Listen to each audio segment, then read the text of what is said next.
I knew she normally printed out extra ones for zoning. Well, now we know where to go in a storm. Good afternoon, everyone. December 9th, Ascension Parish Planning and Zoning Board is now in session. Would you all rise as we say Pledge of Allegiance, please? I pledge allegiance to the flag of the United States of America and to the republic for which it stands, one nation, under God, indivisible, with liberty and justice for all.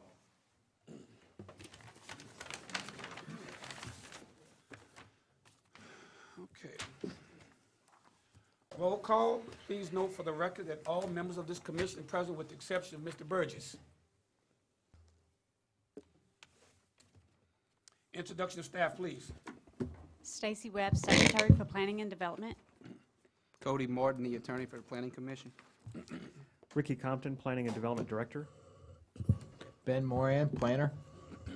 Lance Brock, zoning official. Rhonda Bro, Engineering. Bob Turner, Engineering.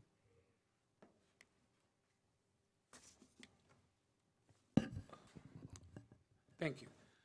Chairman's comments. Folks, I want to thank all of you and my peers. I've been on this board for 4 years, chairman this past year. This meeting will be my last as chairman.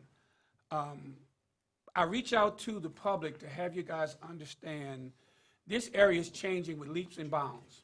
With that being said, you need to be well-formed, well-armed to understand with those changes requires changes in legislation, requires changes in funding. We're burgeoning with threats to drainage, sewerage, the other capacities and utilities in this area. We voted down on numerous occasions a tax to fund those things. Well, I've said it before and I'm going to keep saying this, at some point we're going to pay. We're either going to pay in advance to build an infrastructure that's supporting this environment, because this environment has changed. Post-Katrina, this environment has changed. This is the fastest growing area in the state of Louisiana for a reason, for a very good reason. You're in between the two largest dollars in the state, that being New Orleans and Baton Rouge. The two largest airports, the number 2 school district. Why wouldn't people want to come here? With that being said, the infrastructure is changing. We complain about the traffic, the drainage, the pumping station, the sewerage. That requires funding. You should challenge your leaders, the people you vote on, to educate you and have you understand, are we threatening those critical levels that something needs to be done? You should ask those questions. Education is the key. We pay now, or it's a heavier price we pay later. I thank you all. Okay. Can I get a motion to approve the prior minutes? Yeah, so moved. Been motion, second? I'll second. Motion second. All in favor? Aye. Any opposition? The motion passes unanimously to approve the prior minutes meeting. Item 8, the consent agendas. Is there any reason why we can't make a motion to approve both items on consent agendas? Is there I'll move to approve the consent agenda. motion? Can I get a second? I'll second. Motion is second. All in favor? Aye. Any opposition? So noted. Motion passes unanimously.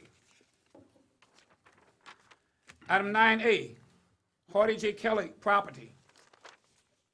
Earls and Associates. James Falgu, representing the Kelly family on the following division of property, asking the commission for approval. Staff?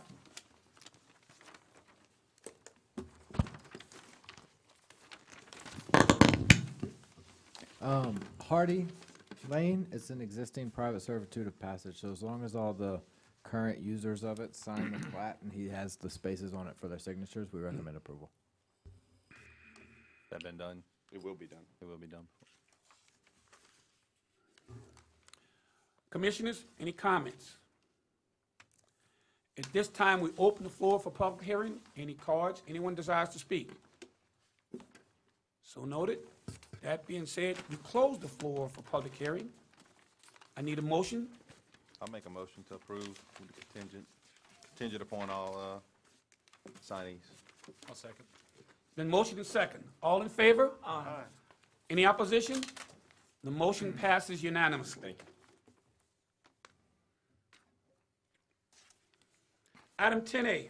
At this time, I'd like to ask, probably for a motion, can we move 10A in conjunction with 11A, same subject matter, Talon Drive, Carson Drive? I would like to move them back to back. Can I get a motion, fellow commissioners? Oh, absolutely, yeah. I'll move to put the two together. I'll second. Absolutely. The motion is second. All in favor? Aye. Any opposition? That motion passes unanimously. Just to make it clear, y'all can consider them at the same time, but you got to vote on them separate. Yes, that is correct. We understand.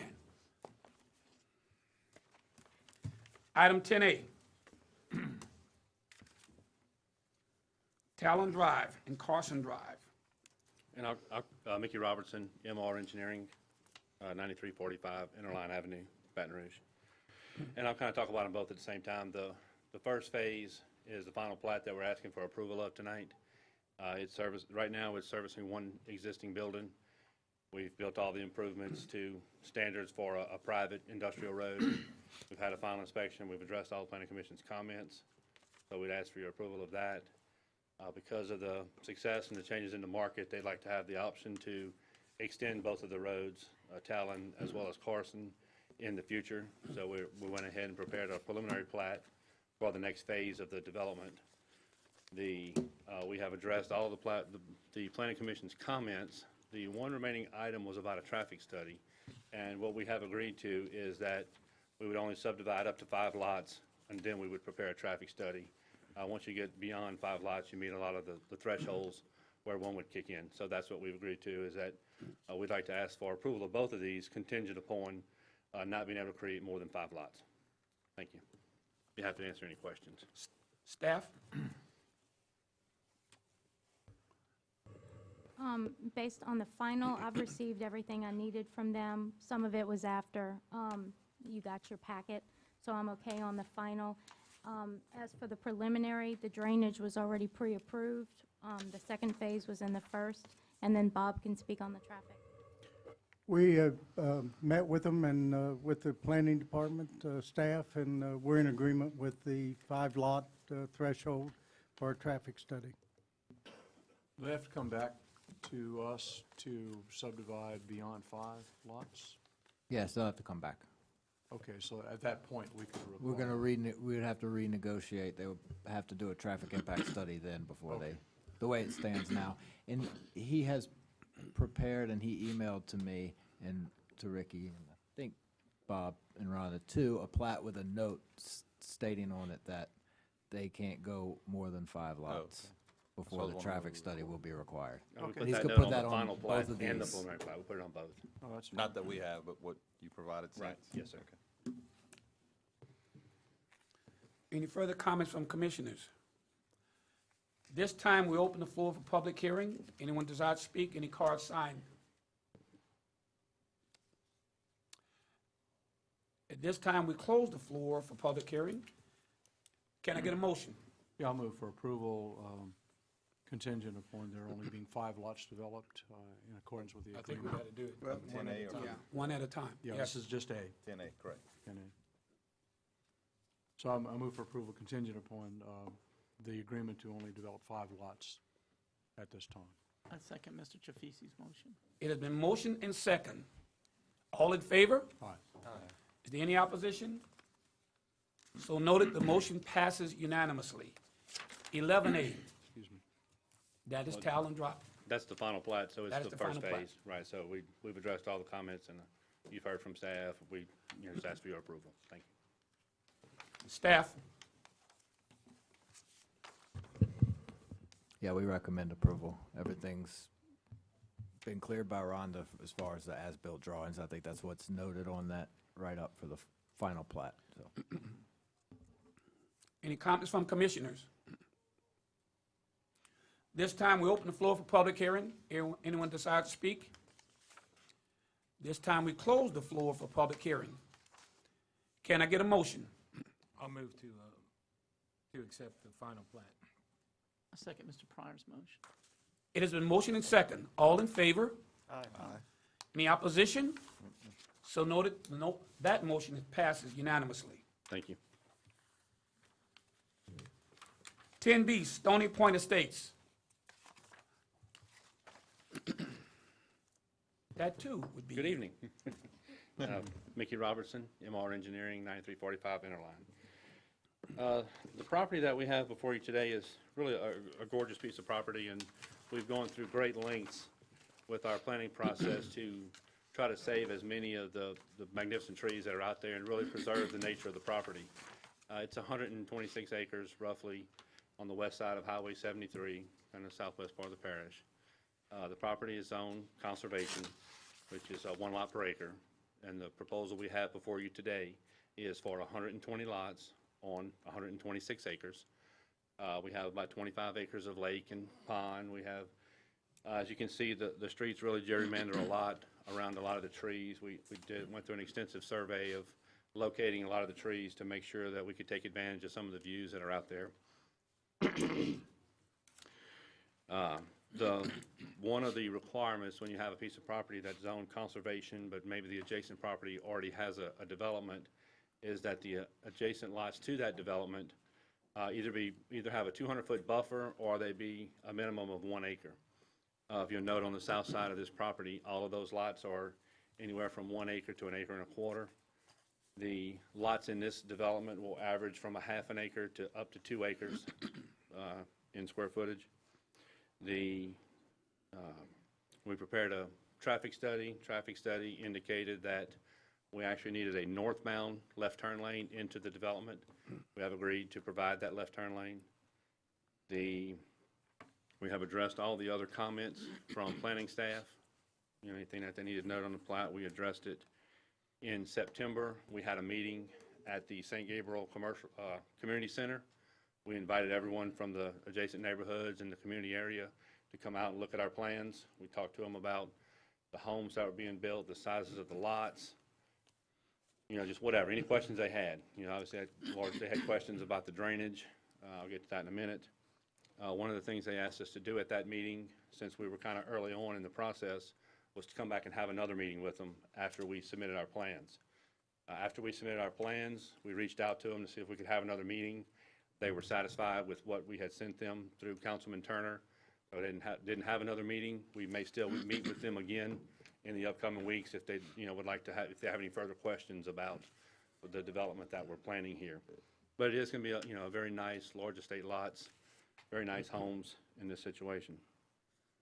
The one outstanding item we had was on the drainage study. We understand, staff really gets backed up, takes a while sometimes to get review comments out.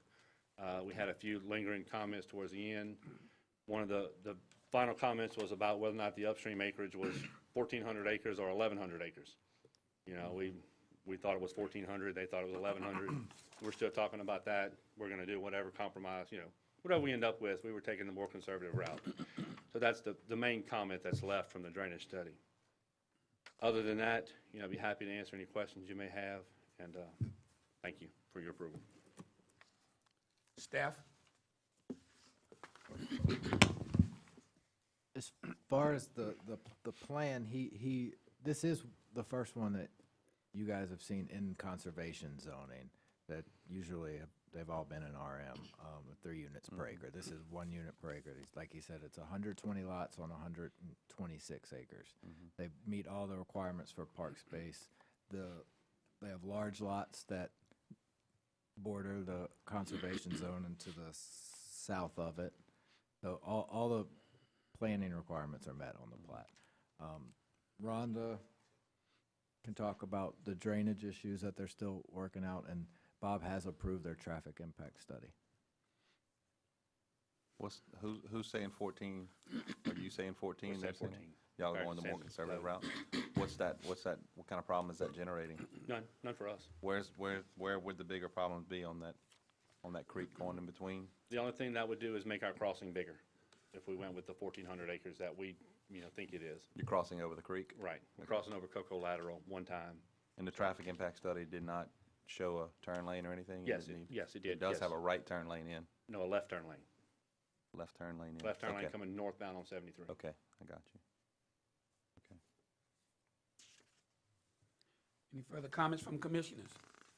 This time, we open the floor for public hearing. Does anyone desire to speak? Step up to the podium, please. State your name.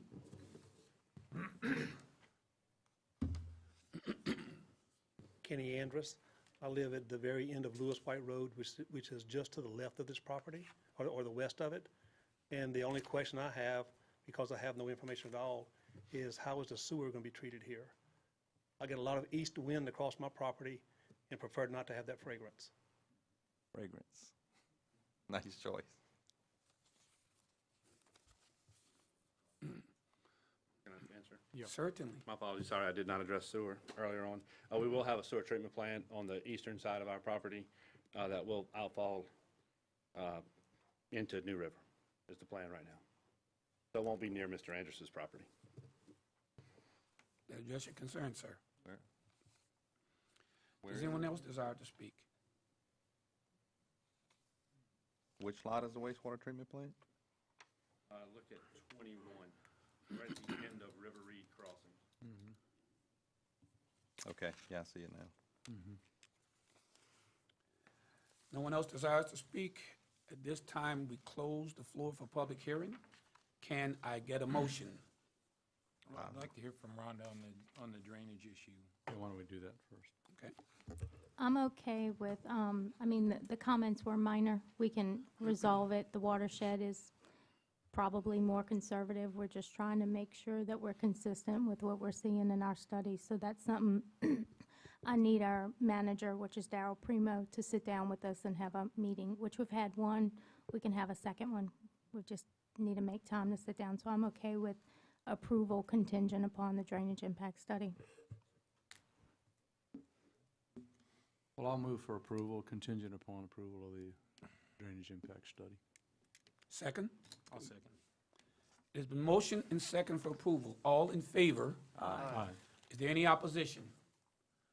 So noted, the motion passes unanimously. Thank you. It's a nice layout. Yeah, it sure is. Very nice. Beautiful. I'd just like to state real quick for the record that we've seen this property at least 5 times come through the office, and this is by far the finest layout that we saw for this piece of property, because we saw upwards of close to 400 units on this same piece of property multiple times. But this developer has figured out how to make it work with these estate lots, and I think it's going to be a fine addition to our product line here in Ascension And they're gonna Parish. sell quickly, too. How are they getting 400 lots? They were rezoned. They were conservation. going to request a rezone. T&D? Okay. Yeah.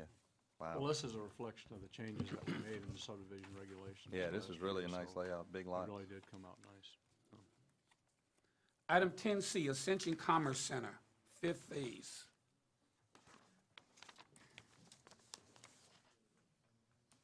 We can defer it on the record right now if you want.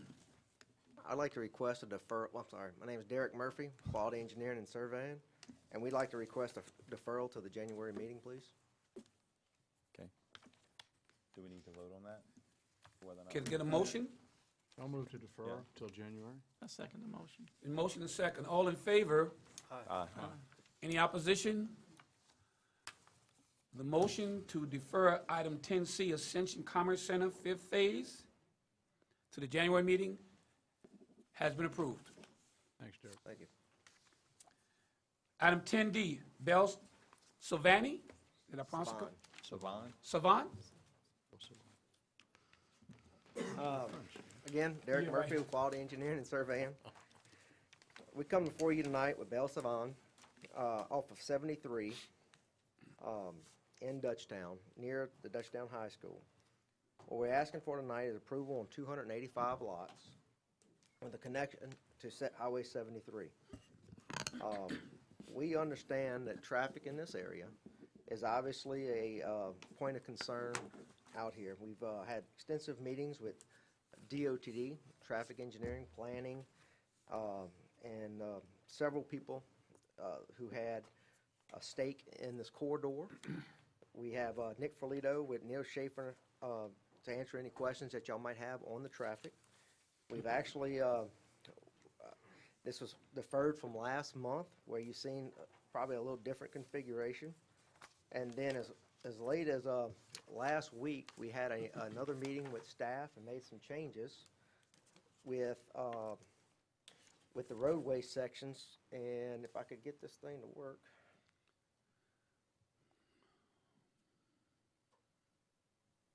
There you go. That's easy. Just kind of want to show you some things that we came up with last week. We submitted this yesterday as part of the plan as we're developing this process. Just wanted to show y'all here. One of the concerns that the staff had was this area here. When you saw the original, submittal 2 months ago, we actually had a connection here going to 73 and also to Bluff Road. You can see here that we have a stub out heading towards Bluff Road as future connection. So one of the concerns we had was this corridor in this area having a lot of driveways, people backing out into this corridor.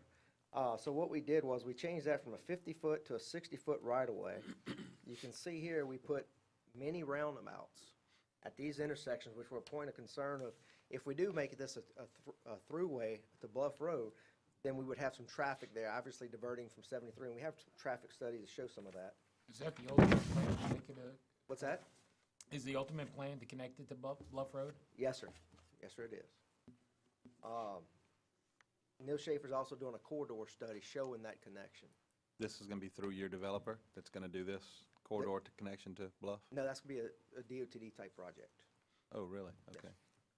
Of course, we don't own that property, we don't have control of it, so that's on them. Just also want to point out this section in this 60-foot, just to show y'all here, if we can zoom up.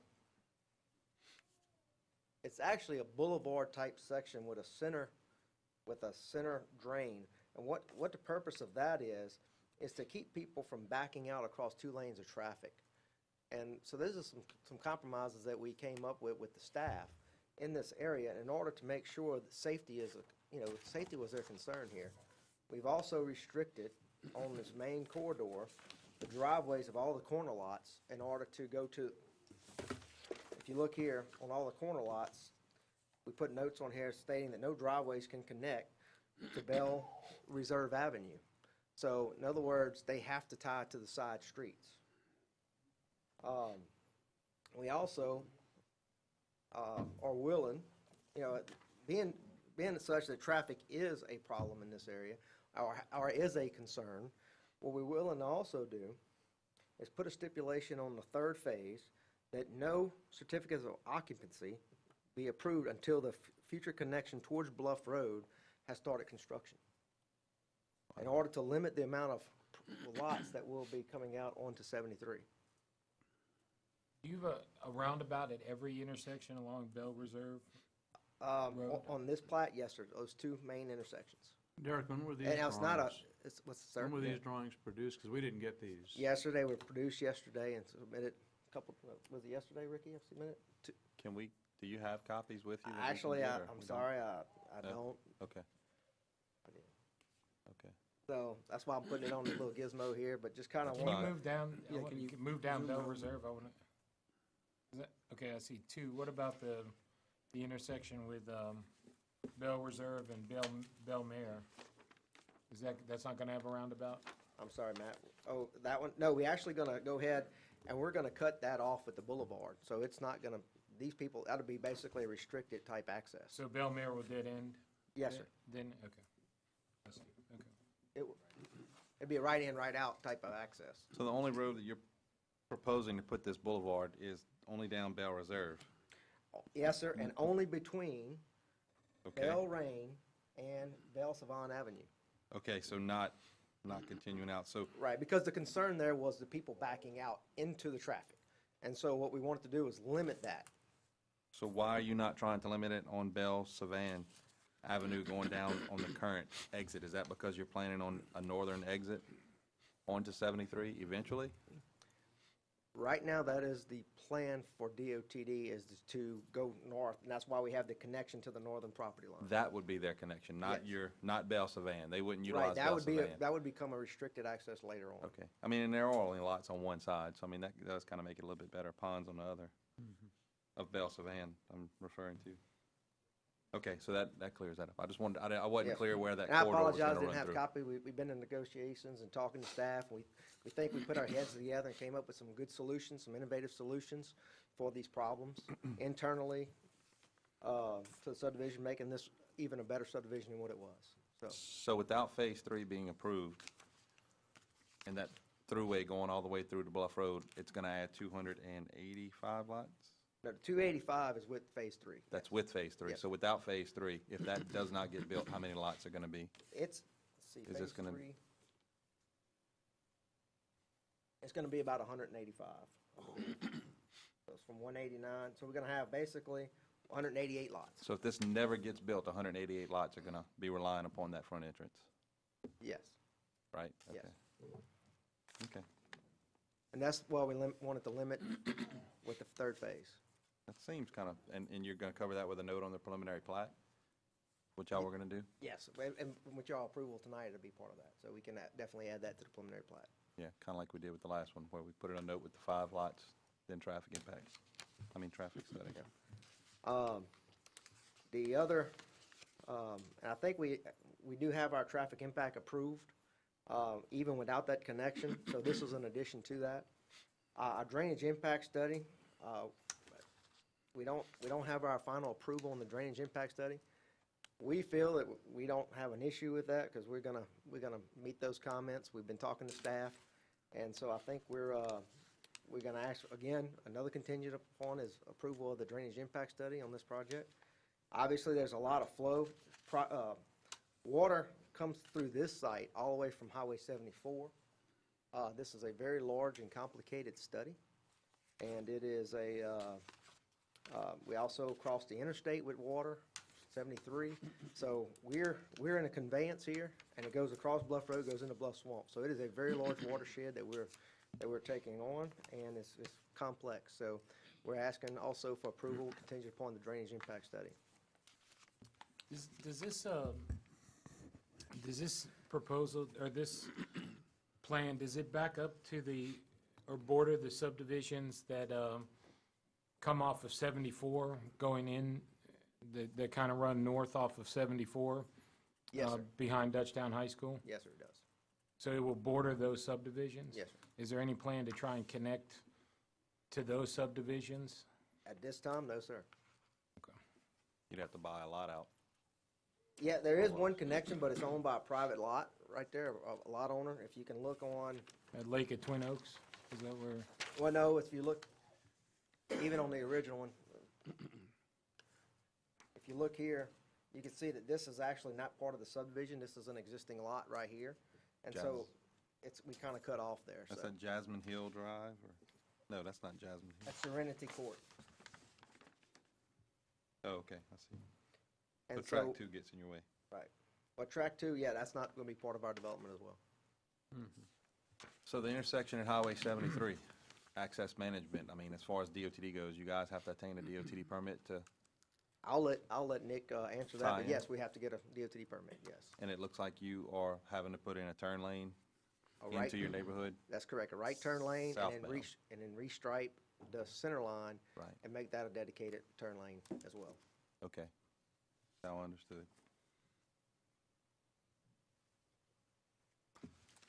Staff, you have 6 comments.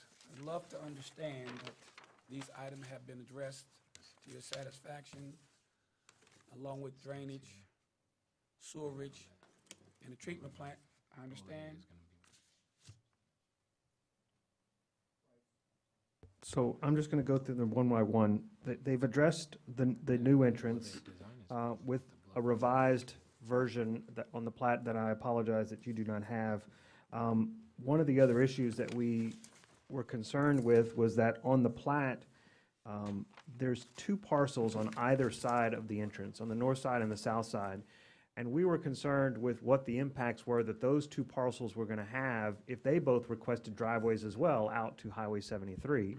And so what they did is they added a note to the plat that talks about restricted commercial drive access and full commercial drive access. And what that begins to imply is that those 2 lots will be accessing the entrance drive. And if they access it within that back 150 feet, they'll have full right, full left turn lane access. If they come up in that first little portion, they're probably going to be limited to a right in, right out if they try to put their drive that close to the entrance. So we don't necessarily control those lots because they're not part of this subdivision, but what we're saying is, hey guys, we'd really like you to put your entrance as far back down this entrance drive as possible. If DOTD does eventually allow a right in, right out, we don't control that, but we would like to, by virtue of this plat, that's what they've done. Correct. And we've talked about that, and we want that full access as far away from that intersection as possible to make sure that intersection works properly. Comment 2 talks about Bell Reserve Avenue and our concern over the driveways. Once again, through that meeting, we've developed this medianed cross-section, which, by the way, will be the first boulevard built in Ascension Parish, and I think that addresses the concerns that we had. Number 3 is also addressed by building the median. Number 4 gets to what's the responsibility of the developer to the impacts onto Highway 73. And once again, it's out of our control. What is DOTD going to require of this developer when the time comes for improvements to 73? We were just asking the question what the plans were for participating. It is our understanding, once again, that DOTD is controlling the access from this project to Bluff Road, the timing, the funding, when is it going to occur, we don't know. And it's also our understanding that if the north side of this road is going to connect out to 73, that's also within DOTD's purview and negotiations that they may be underway with another developer to make that happen. So our question was just for more clarity, so it wasn't really going to be addressed. The sewer plant, the issue there is there's wetlands between their first filing and their second filing. And I think they're trying to minimize their exposure up front because they don't know if they're going to be done doing the mitigation to those wetlands by the time they're ready to be done with the first filing. They wanted to put their sewer plant in their ultimate final location. So during that first filing construction phase, they will probably have some temporary access, some other way of getting to that plant. They're going to have temporary utility access because they're going to have to power the plant. So they're going to have to resolve those issues. We just wanted to put it out there that it's outside the first filing. How is it going to happen? And we had those conversations, and we're satisfied that they're going to be addressed. That'll get reconciled on the final plat. They'll have a dedicated servitude or something to get to the sewer treatment plant. It'll probably be designated as a temporary servitude, but Right. yes. And then that'll get reconciled once the final plat for the phase 2 is issued. Yes, sir. Absolutely. So what are your original comments on the traffic study? You had some objections to it or some problems with it. What's the status now? We had objections to the traffic in a couple areas. One is that whether or not, if these connections are made to 73 from the north and also to Bluff Road, the volume of traffic that would be generated and on this road, which would be significant. And I was really concerned about the number of lots. I think 84 lots would be backing out into a heavily traveled lane. And so by going to the roundabouts and the boulevard section, that eliminated the concern that I have about the backing out. The road itself is capable of handling this increased traffic if and when it occurs, which probably will be quite some time from now. The only other real issue was the intersection of 73 and this entrance, and they have done, in my mind, the best that they can. Clearly, 73 has a tremendous amount of traffic at this location, and they're constructing left turn lane into the facility, right turn lane out. So they've really done about all they could. At the time they go to the third phase, we would probably be requiring that they apply for a traffic signal at that location, and that'll be up to DOTD to warrant that. It'll have to meet warrants, but they could do that. Now again, that signal, maybe Nick wants to address that, might be temporary. In other words, it could be relocated in the future when the major intersection is shifted to the north. I don't know whether Nick wants to address that, but those are the concerns that I had, and they're resolved. And I think that's true. Nick Ferlito with Neil Schaefer. You know, the ultimate plan on 73, you know, as Derek alluded earlier, that Neil Schaefer is involved with a study with DOTD to look at that entire corridor. Before we even knew about this Belle Savant development, you know, one of the key pieces to the overall solution to the area was a new east-west roadway between Bluff Road and 73 to alleviate the traffic off of Seabro and potentially remove that signal that's so close to the interstate to get better spacing with signals along the corridor.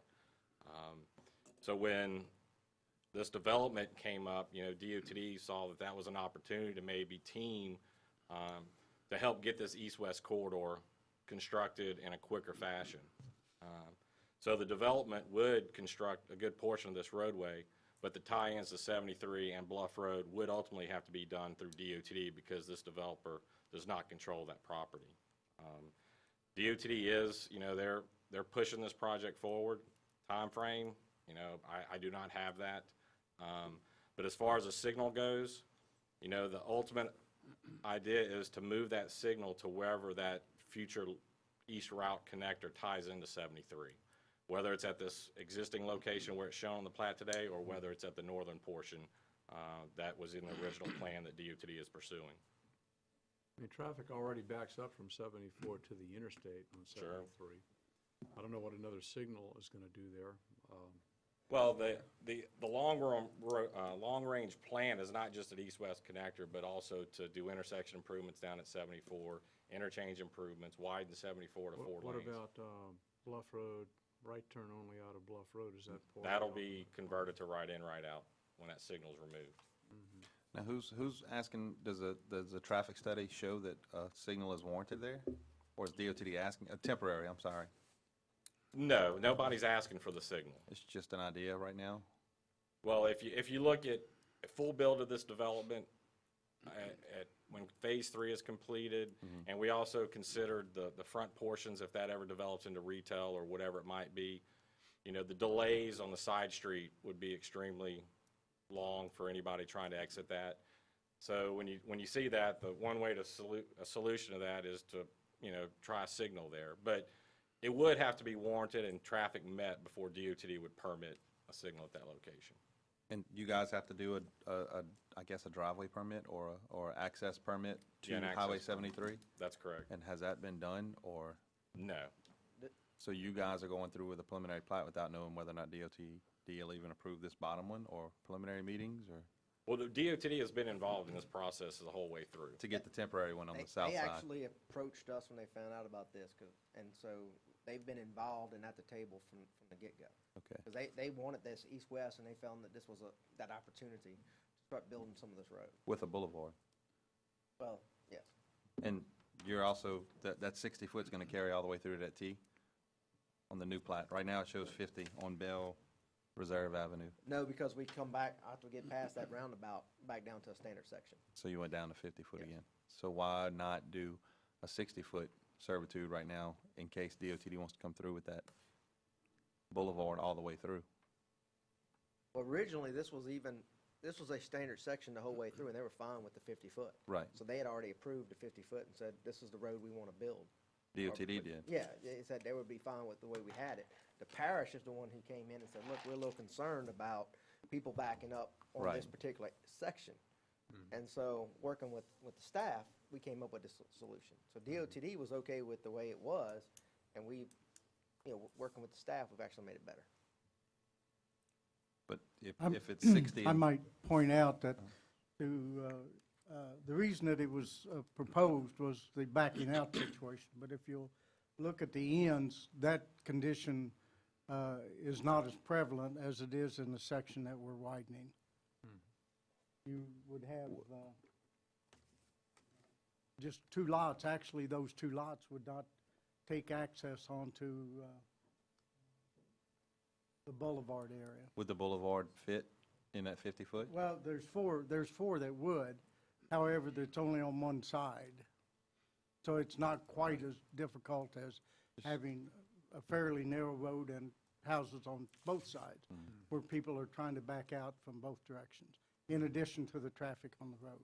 So it's a little bit of difference. So not necessarily the same typical would carry all the way through? Correct. At the roundabouts, they would go That's back where it down would to a transition. standard section. Okay, 27-foot back curb, street section. okay. Belle Savon, as it goes out to the south, I guess you call it the south entrance exit, that's both a right and left turn out? That's correct. Is that why you wanted a signal there, or you're suggesting a signal there? We did suggest a signal. We just showed that in order for the side street delay to be reduced, that signalized control would allow that. Just because you have an exclusive right and exclusive left turn lane coming off a side street, that's not a reason to put a signal up.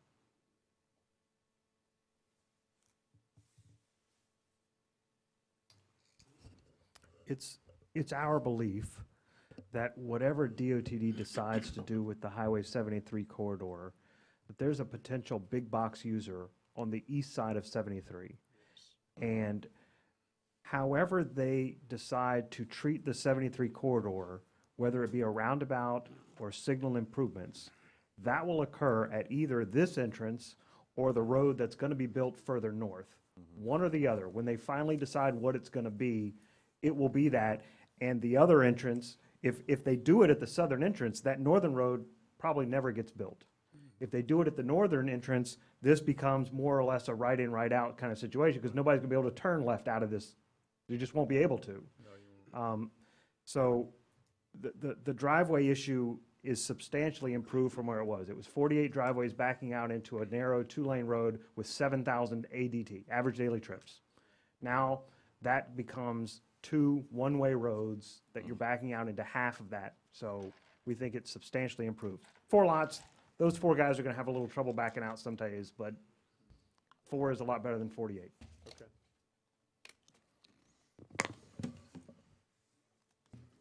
Any further discussion here, Commissioner, staff? That being said, at this time, we open the floor for public hearing. Does anyone desire to speak? Yes, sir. Please step up to the mic, state your name. Anthony Bridges from Crestview Estates along Highway 928 Bluff Road. We're concerned about the project. One, the traffic. I do concur with the gentleman that the traffic on Seabro and 928 at the school time, in the evening time, it's chock-a-block. It's very difficult getting out of our subdivision, which is Crestview Estates, which is maybe about a half a mile below Seabro, if it's that much. Secondly, we have a true road, Traceway. We have a concern about that road because we've heard that they are going to bring dump trucks with mud through our subdivision. We need to understand how is that going to affect our subdivision. We've had several critical wrecks right with people trying to make that left turn into the subdivision off a bluff where they rear-ended folks. We're talking about 185 homes, I heard the gentleman say. That's going to create a problem. We have a culture in that subdivision, which is about 11 years old, where we don't have any sidewalks or anything, but we have from 25 to 30 kids. And all they have is the streets. I know you gentlemen know that Fusion's gym shut down, so they let that overgrow now. So there's nowhere for our kids to play at. What is this going to do for us? It's going to create major safety issues, major traffic issues, and, hey, it's going to destroy our property. What, they're going to run up on the lawns when one of the big dump trucks break down? We need to understand, what is this going to do to us? Are they going to open that road up? I live at that road on Traceway. Am I got to back out of my driveway, myself and another of my neighbors, into traffic coming from 2 lanes where it's a dead end now? We need to understand these things and work with these folks to try to get around this.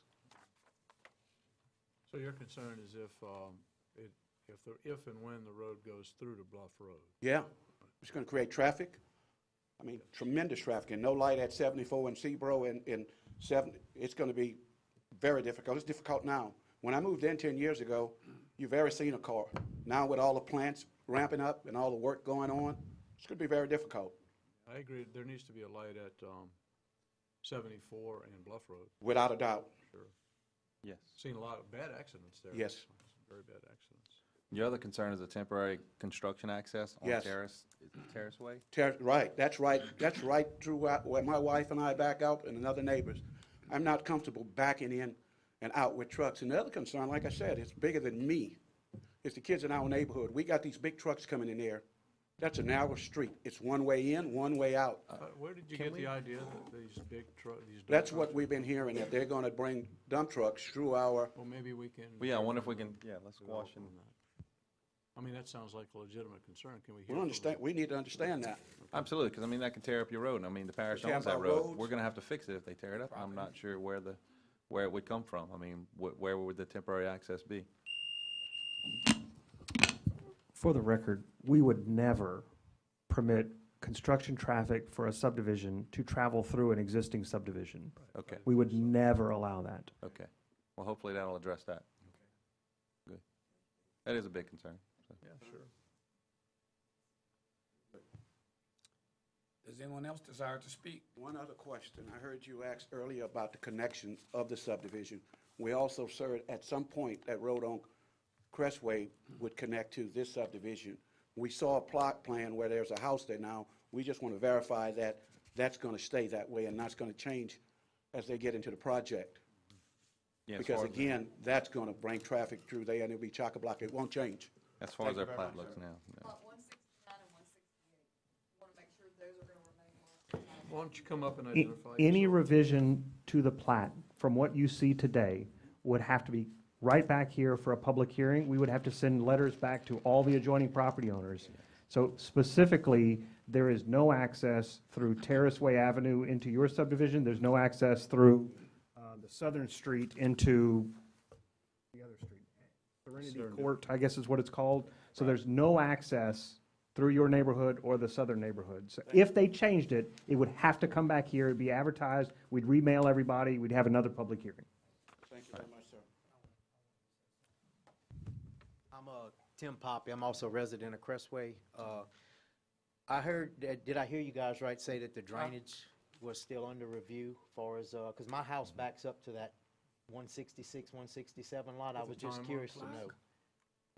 There you go.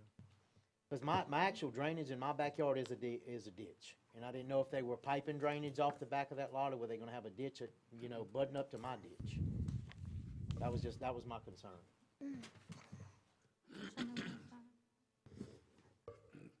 166 and 167. Yeah, 166, 167. Actually, one of our comments is that it wasn't clear. Okay. So a lot of those things weren't clearly defined because there's so much, this is so busy, there's so much going on. So that's one of the several comments that we're going to sit down and talk about is backyard swales and what's going on. Okay, thank you, guys. Appreciate it. Comments? Does anyone else desire to speak? Step up, state your name, please. My name is Ray Dickey. I also live in Crestway, Crestview Estates. One of my main concerns, and I only found out about this about 24 hours ago, so I didn't have time to do a lot of due diligence, but just sitting here tonight, hearing the traffic issue, I hear people talking about going out to Bluff Road. Bluff Road's 80 feet wide, no shoulder. It's not a major roadway. There are many accidents, even fatal accidents. 73 getting here tonight, I came up Seabro, turned right onto 73. You could not see the end of the traffic. It went past 74 far enough I could not see it. When I turned onto 74, there was traffic coming out of every aisle. And now you're going to put 285 homes right in the middle of all that. Does not make sense. So when you talk about tax money, as a homeowner and a taxpayer, why do I want to pay taxes so that that's what I get? You're killing our subdivision. You're killing our town right there with all this traffic. Come up with new infrastructure plans, not just piling it all on each other.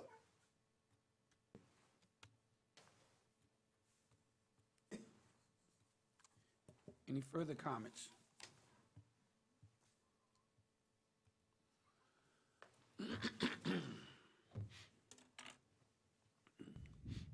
My name is Dave Ledensky. I also live in Crestway. I have the same concern as the other fellow with the drainage, but that seems to be covered at a later date. I have a question for the developer. There's currently trees on the back of my subdivision. What's the plan for that? I'm not sure if that's my property or his property, so just curious. That's kind of like a nice fence in a way.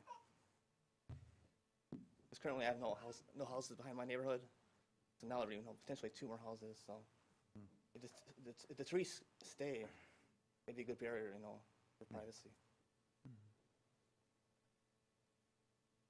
Yeah, I'm not sure that they'd be required to put a fence across No, the back no. of their neighborhood, but, yeah, whether. I meant the trees. They plan to demo all the trees out, or? Yeah, I can't tell from looking at this plat whether or not the trees are on theirs or yours. Yeah. If it's on yours, good for you. They're not gonna be able to touch them. The developer care to respond to your Derek, can comments? you respond to that? Is it your trees or theirs? The trees, I can help you with that. Yeah, an SKI. Those, I'm one of the officers of the subdivision. Stand up, Those please. trees- Stand up, we hear your comments. Those trees go along with the drainage ditch, that area there. There's a certain amount of property behind our houses that's for the drainage ditch area in the area that he's talking about, and those trees are in that area.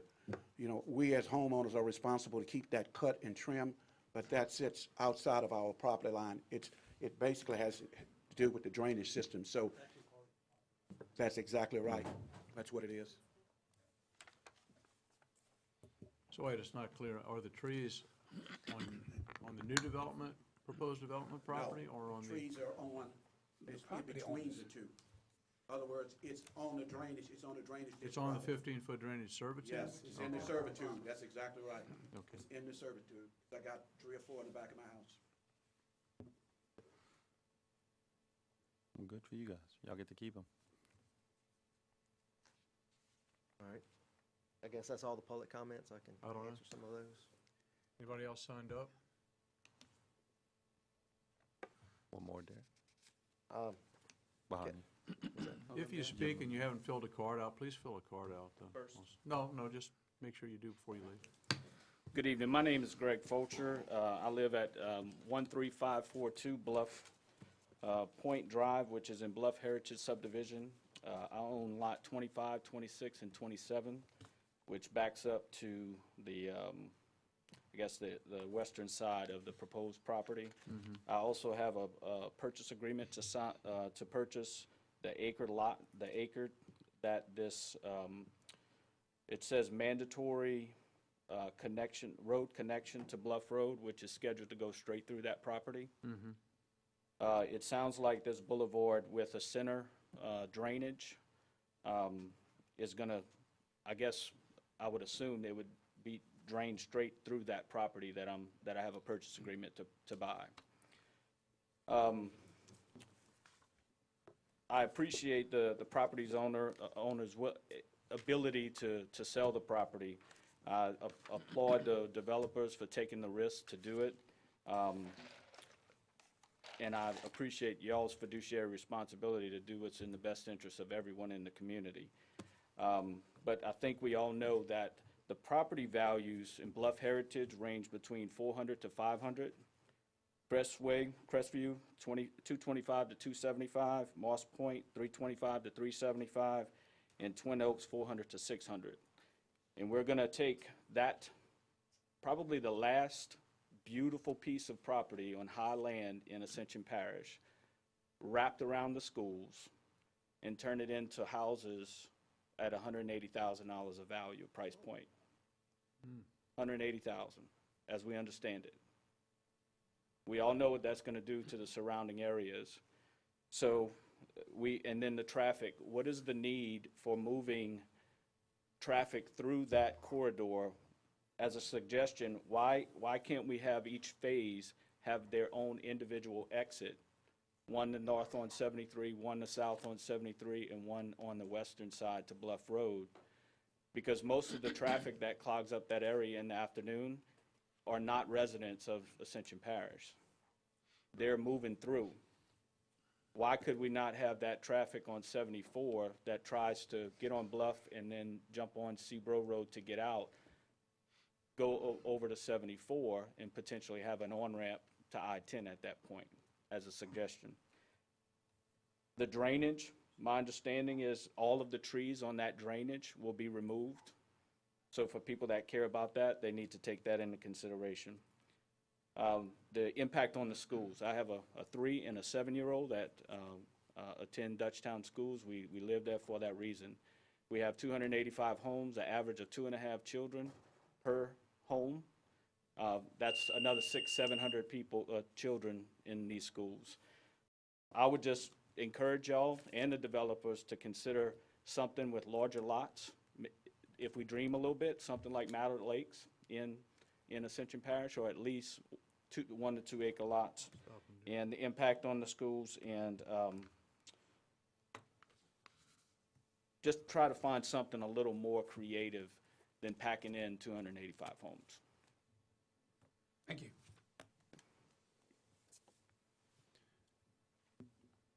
Can I talk for a minute about the trees?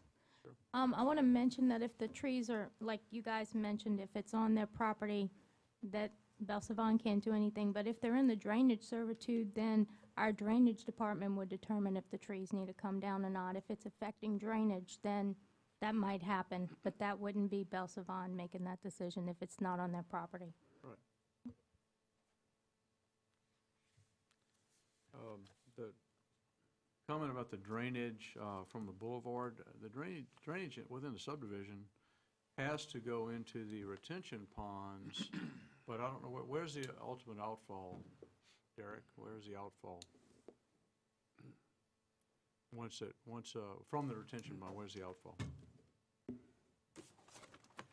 Doesn't go west, does it? No, the retention, well, I'll say that. The retention, it does go west. It goes west under, towards basically Crestview. There's actually a road right ahead of us that has a very large con span, and then it crosses under Bluff Road with some multiple barrel large box culverts. So it actually goes northwest from us, straight up, and it goes into the Bluff. It's not along Bell Reserve. What's that? Not along Bell Reserve. No, if you look on the second sheet at Bell Rain Drive, that's the ultimate outfall at Bell Rain. They point that out again? Yeah, you can get the Elmo up. On this next map. You look right here. Oh, okay. This actually comes all the way through, and it discharges out and goes on the Bluff Road to the northwest of us. Through here. Okay.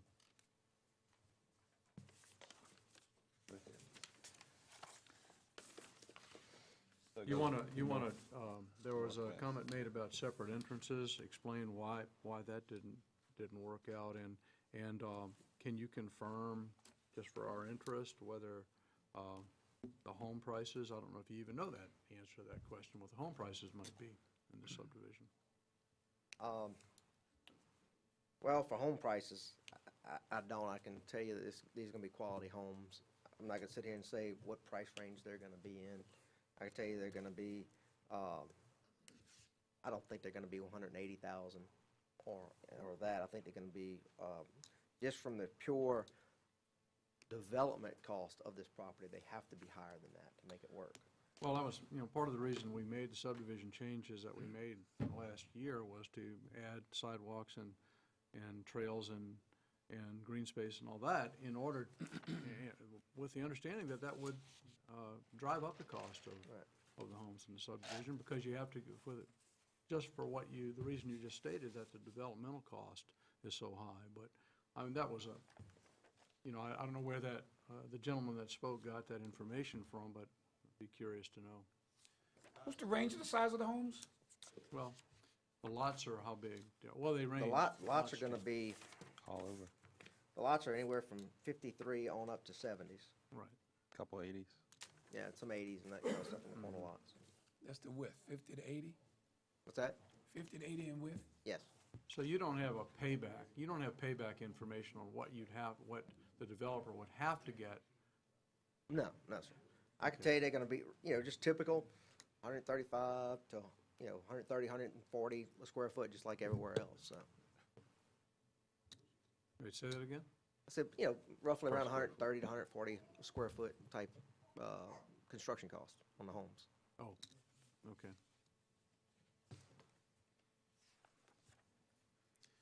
Any further comments? Public hearing is still open.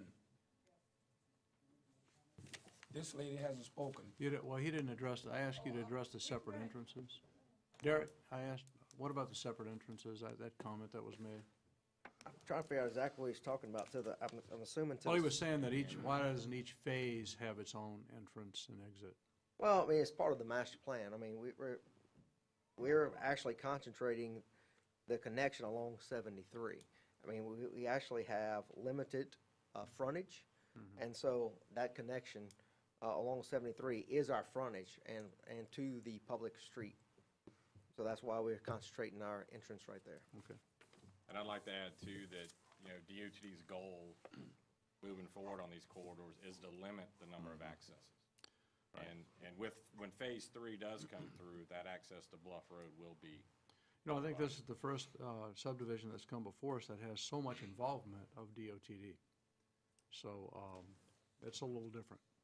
And this, for us. this is part of a long-range solution for this area in order to, I guess part of their long-range and overall plans for a region. And that's something with the corridor studies already being underway and identification of needing the east-west type connection prior to us even getting involved, and them coming to us and saying, being somewhat proactive, said, we think that this is where we need to have an east-west connection. We want to make this happen. So DOTD identified the need for the east-west connection Prior to us. prior to this development. idea. Yes. So your development fits into that plan, or at least in working in conjunction with DOTD, your development fits in to their long-range plan. Correct. There's still no guarantee they're going to tie this into Bluff Road. That's their ultimate plan, right? That's the ultimate plan, yes. So if the owner of the property doesn't want to sell, what happens? 188 lots. Yeah, well. Only 188 lots, not 258. Well, and that's something from a public entity. They have a lot more options than we do as a private. Yeah, that's true. DOTD can Yes. expropriate. What's that, Cody? I said DOTD has the right to expropriate property if they want to build Right. a road, so. Well, and they have to do it. justify doing that. And the justification has to be the need for that corridor. And I think Ricky mentioned earlier, the big box store that's planned on 73 is going to not help the situation. And they're going to want to get that Seabro Yeah. reconciled before the big box Exactly. store comes. So, I would hope, anyway. Just a couple things, just from people talking. I mean, we didn't connect into Crestview Estate subdivision on purpose. Obviously, we knew that the residents would be apprehensive about that. Obviously, coming before this commission with connectivity before, we've seen the residents of those surrounding areas come out against. So that was done on purpose in order to alleviate that concern. The trees that they mentioned, if the trees are, if we put drainage along that property and the tree, we have a public drainage servitude, the trees have got to come out if they're on our property. If we can leave them, we will. Obviously, we'd rather the buffer and some greenway. However, I know the drainage department is very particular about leaving trees within their public servitudes that they'll have to come back and maintain at some point. So there are definitely, I guess, some rules and regulations regarding that. As far as somebody mentioned Bluff is a substandard road and this connection to it, the cars are on Bluff already. It's just a matter of how to get them there. Seabro, coming around 74, coming up, and this gets them to Bluff in a different manner. And I think that's what the state is wanting, is to get more cars off of 73 faster that's already going to Bluff just a long way or something like that. So, am I correct in saying that? So, just in that response.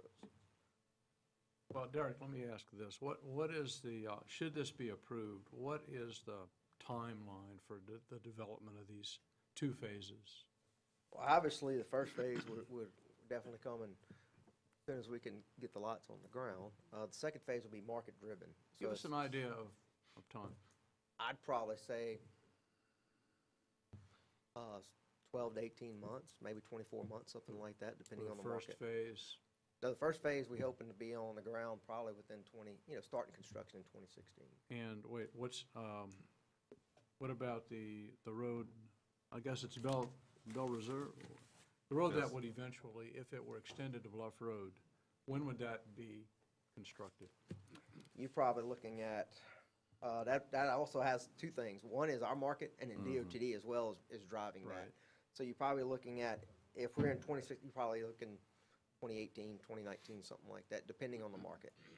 So if you were Maybe to in do the- 2017, Do again. the first phase, and the first phase will take 12 to 14 months or whatever. Right. And you've got to be able to sell those. Correct. And if people can't get in and out of that subdivision, it might be difficult to justify going to the next phase, That's correct. or people won't buy. It's all about market. It's all about A lot of market. risk. People want to move here, it's true, in spite of traffic and other issues. So, okay, thank you. Further comments, this lady?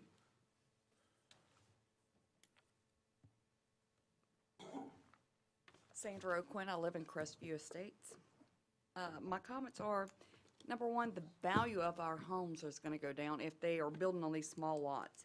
Y'all said y'all seen the plots for Stony Point where they made much larger lots where it makes it more appealing. Maybe the suggestion could be that they do that with this land that they have as well. Someone had also brought up too that this is one of the last few pieces of land that we have on Bluff Road. We need to keep it very nice and do something that's great. We also need to help with the infrastructure of the people coming from the plants and hitting Seabro Road or going down 74 to hit 73. Someone brought up maybe DOT could actually add an on-ramp at 74. I don't understand why that part is not happening. Maybe that has nothing to do with y'all. That would be my suggestion. That would keep people off of Seabro, Bluff Road, and possibly some of 73 that don't live in the area. Also, you're going to put another 400 people driving in that small compacted area as it is right now. It takes me approximately 15 minutes to get from Crestway, which is a 1/10 of a mile on Seabro to Seabro Road, to the end of Seabro to turn to get on the interstate. That's every morning. Yeah. If there's an accident, I have to go the back way and go through Iberville Parish to get to work.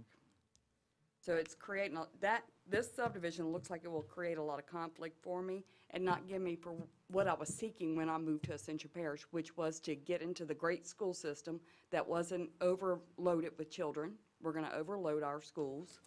Also to give me the property value that I wanted and something close, easy to drive to get to work in Baton Rouge.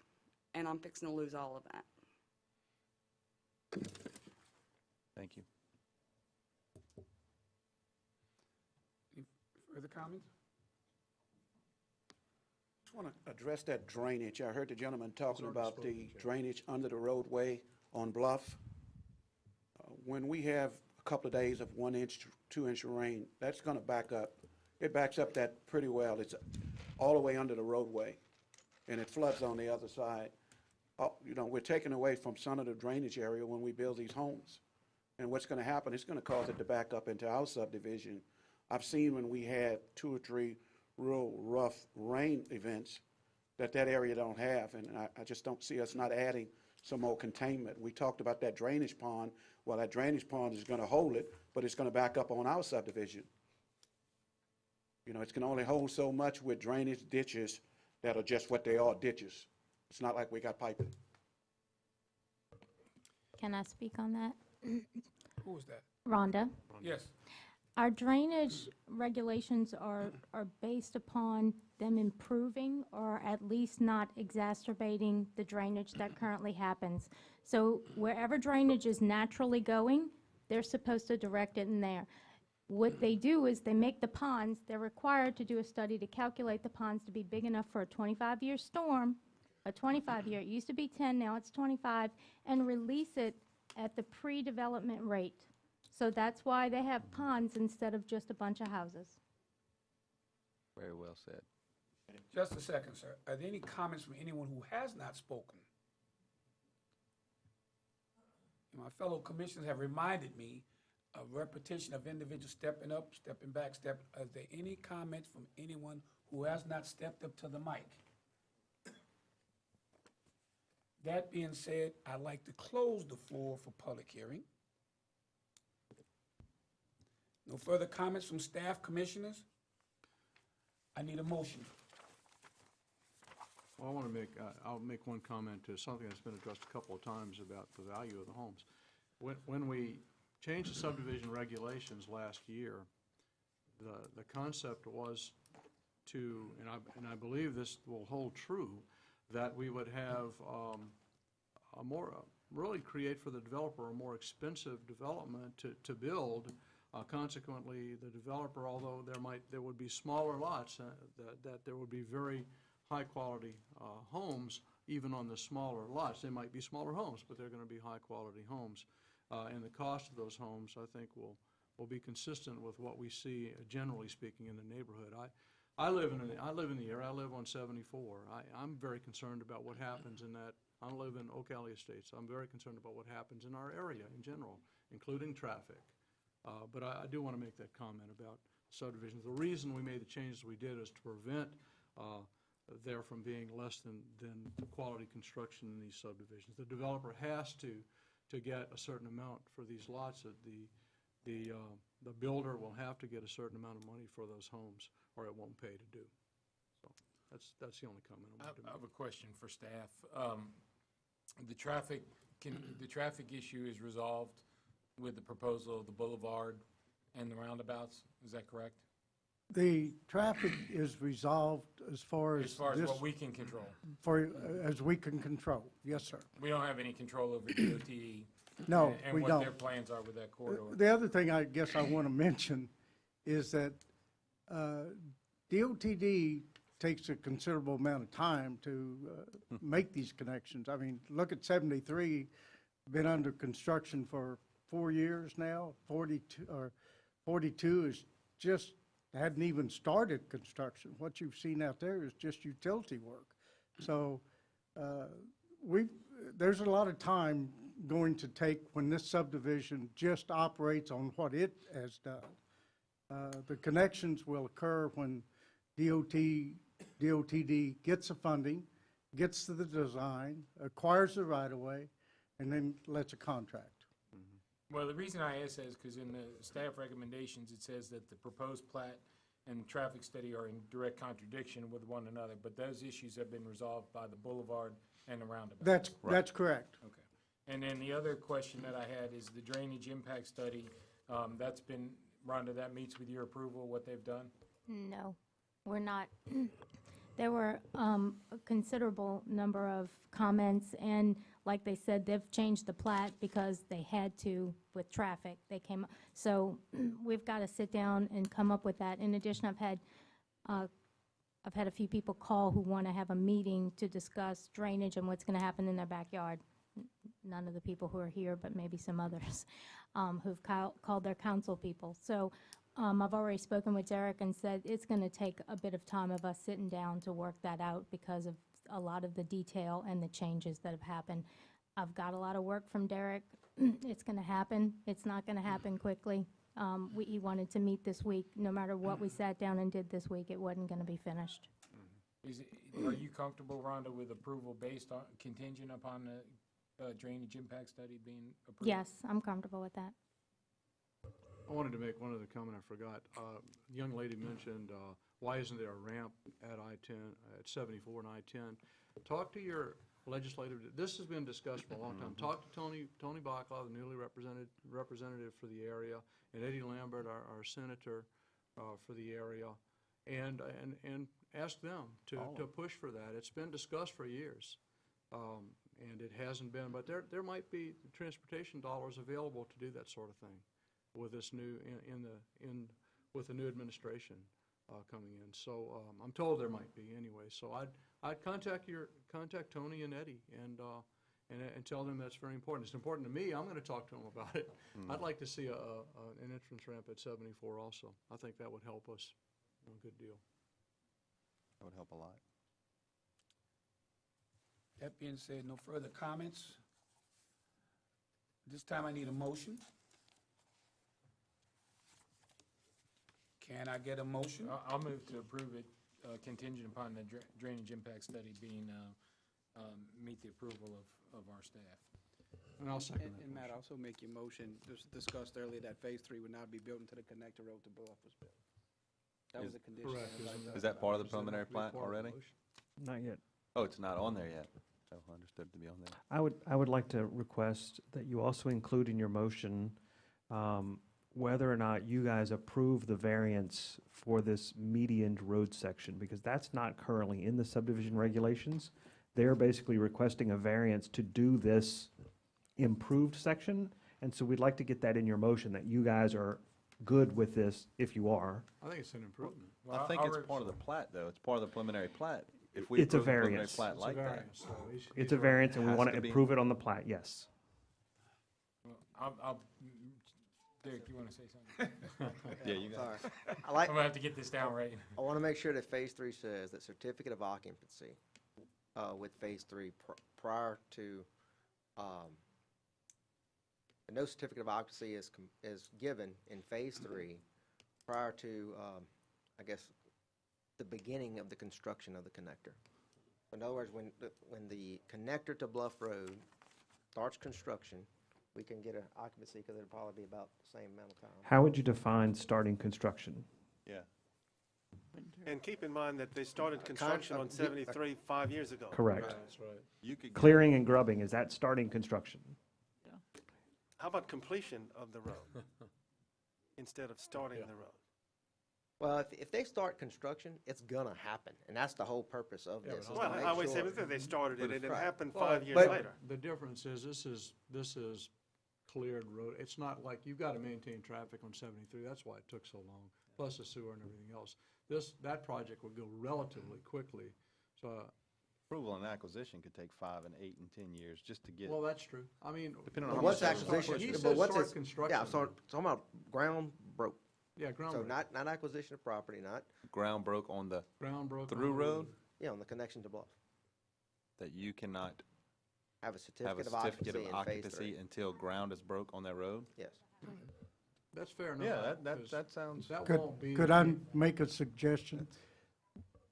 As to when ground is broken is depends on just what you would do by that. I mean, during the cutting ribbons, somebody out there with a shovel, is that Absolutely. ground broken? Absolutely What I would suggest is that at the time that DOTD accepts the bid for the construction processed by the contractor, that's a definite date Yes. and a beginning, and there's a time interval that they have to complete it. Right. Well, amend my motion to approve, subject to the drainage study being approved, subject, with a variance for the divided roadway, and with the stipulation that there is no certificate of occupancy until DOTD starts the bid process, or completes the bid process, And awards. and awards the bid process on the Phase 3 construction. I don't know if we've had And a I more second thorough it. motion yet. I It- second that. That motion has been made and second. Time to vote. All in favor of the motion? Aye. All right. Is there any opposition to the motion? That motion, so eloquently stated, has been passed unanimously. Put that in the minutes. Please let the minutes reflect. Oak Lake, quality engineering. Want to give a minute to clear out? Let's see. With all these people, I just knew I was gonna be out Not there for that. everybody. No, I'm talking about the number of people who were here. Quite a few of them didn't step up to the mic and say anything. That's not your fault.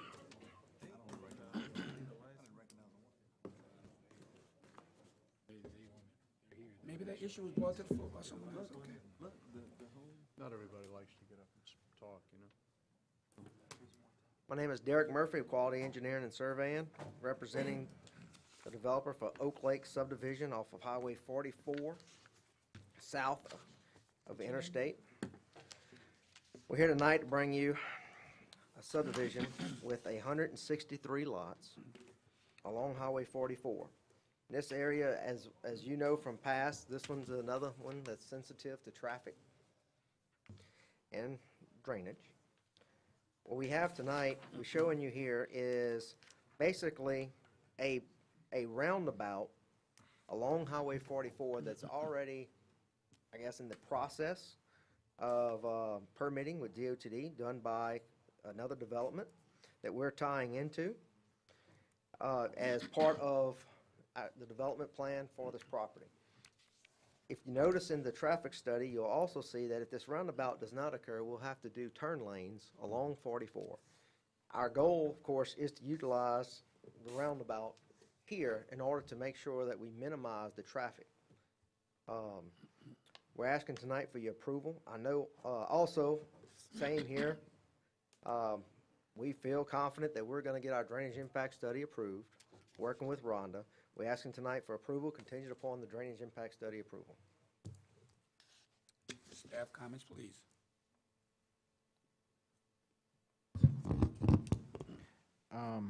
Again, their layout meets code. Everything's fine, parks, everything. Density, lot size.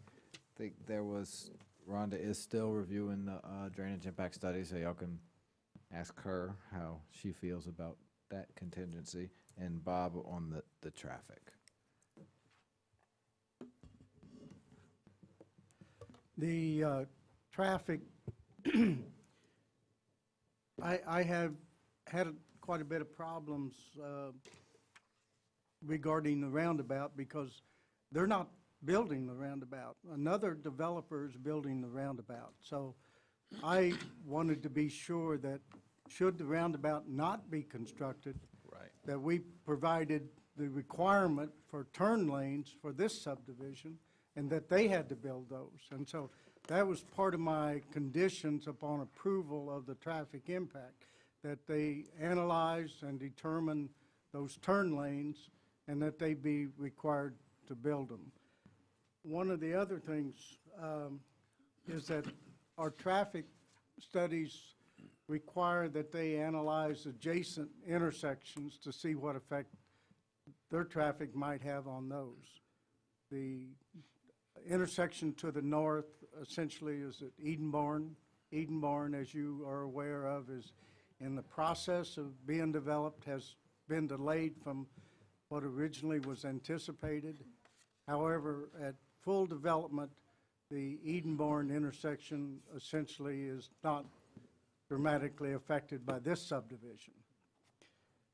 The other intersection that they were required to look at is the Loosemore 44 intersection. Today, that intersection fails in the PM peak periods. It's a F. If this intersection is not, or this subdivision is not constructed in 5 years, the intersection completely fails in all phases, PM, AM, and there's really nothing that this subdivision that I could recommend that they could do to change that. The only thing that will help the Loosemore 44 is a traffic signal and widen 44 to 4 lanes. I think that's beyond the scope of a single developer that is in the process of accessing 44. So I made no requirements for them to act on any improvements at Loosemore and 44 for that reason. Well, that's why we're discussing impact fees, so that each developer could pay some incremental cost to do some improvement like that. Yes, I think there are a number of things. In fact, when we get to near the end of the agenda for engineering staff report, I think Rhonda and I would like to take the opportunity to speak to that bigger issue. Okay. I had a couple of questions. What are the turn lanes which you may or may not have to install? What have you estimated the cost of that, Derek? Those turn lanes? No, we haven't. Do you know, what's the trip count? One of you must know the trip count for Oak Lake. Bring in Nick. He did the traffic study on this one as well. Did he happen to also do Conway? Did you do Conway also? Nick Ferlito, Neil Schaefer, yes, sir, we did. All right, so you know do you know the trip count for both of those? I don't know the Conway off the top of my head. I didn't bring that with me, but it's pretty significant under full build because it's a fairly large development. Any ballpark number there? Let me see what I got in here. Bear with me just 1 second. I know Oak Lake's considerably smaller than Conway, Yeah. right?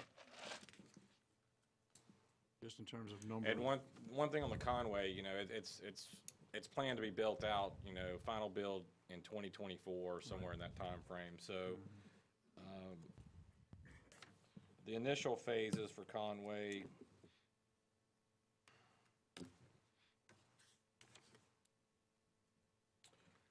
in the 2018 timeframe, that's probably their phase one. You're looking at probably around 160 AM trips coming out and probably 120 in the PM exiting the site.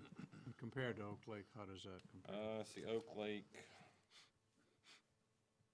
Keep in mind, too, that's only phase one. yeah, that's just for phase Conway. one. I understand. For Conway, you mean? For Oak Lake, for the AM peak, 134 total trips and 176 in the PM. That's total build out, 163 lots? Yes, sir. But Conway total build out, no, Conway elected to put the roundabout in now, or early on, I assume, in connection to phase one, with phase one? Yeah, to avoid any going in and having to tear out previous construction that were been required under phase one. So they were willing to go ahead and do the full build to get it done with. The full build for Conway, exiting traffic in the AM's over 400 vehicles per hour in the AM and 360 in the PM. That's full build for? Full build. For Conway? Yes, sir. Wow. Oh, I thought it would be more than that. I would've thought a lot more. Well, that's just exiting. You still have some entering volume too, so you probably have close to 300 entering in the PM and It's at 120 peak in the AM. At peak hour? Yeah, peak hour. traffic? Still lower than I thought. So Oak Lake is a third or a fourth? Probably Build out? fourth, probably. And that's including the retail, that's including the apartments Well, of there Conway? is, That's I'm just including- looking at that main entrance. There is a secondary entrance on Conway that I don't have in Seems these low. numbers here. I don't have the Conway study with me, so I don't have all those Okay. numbers.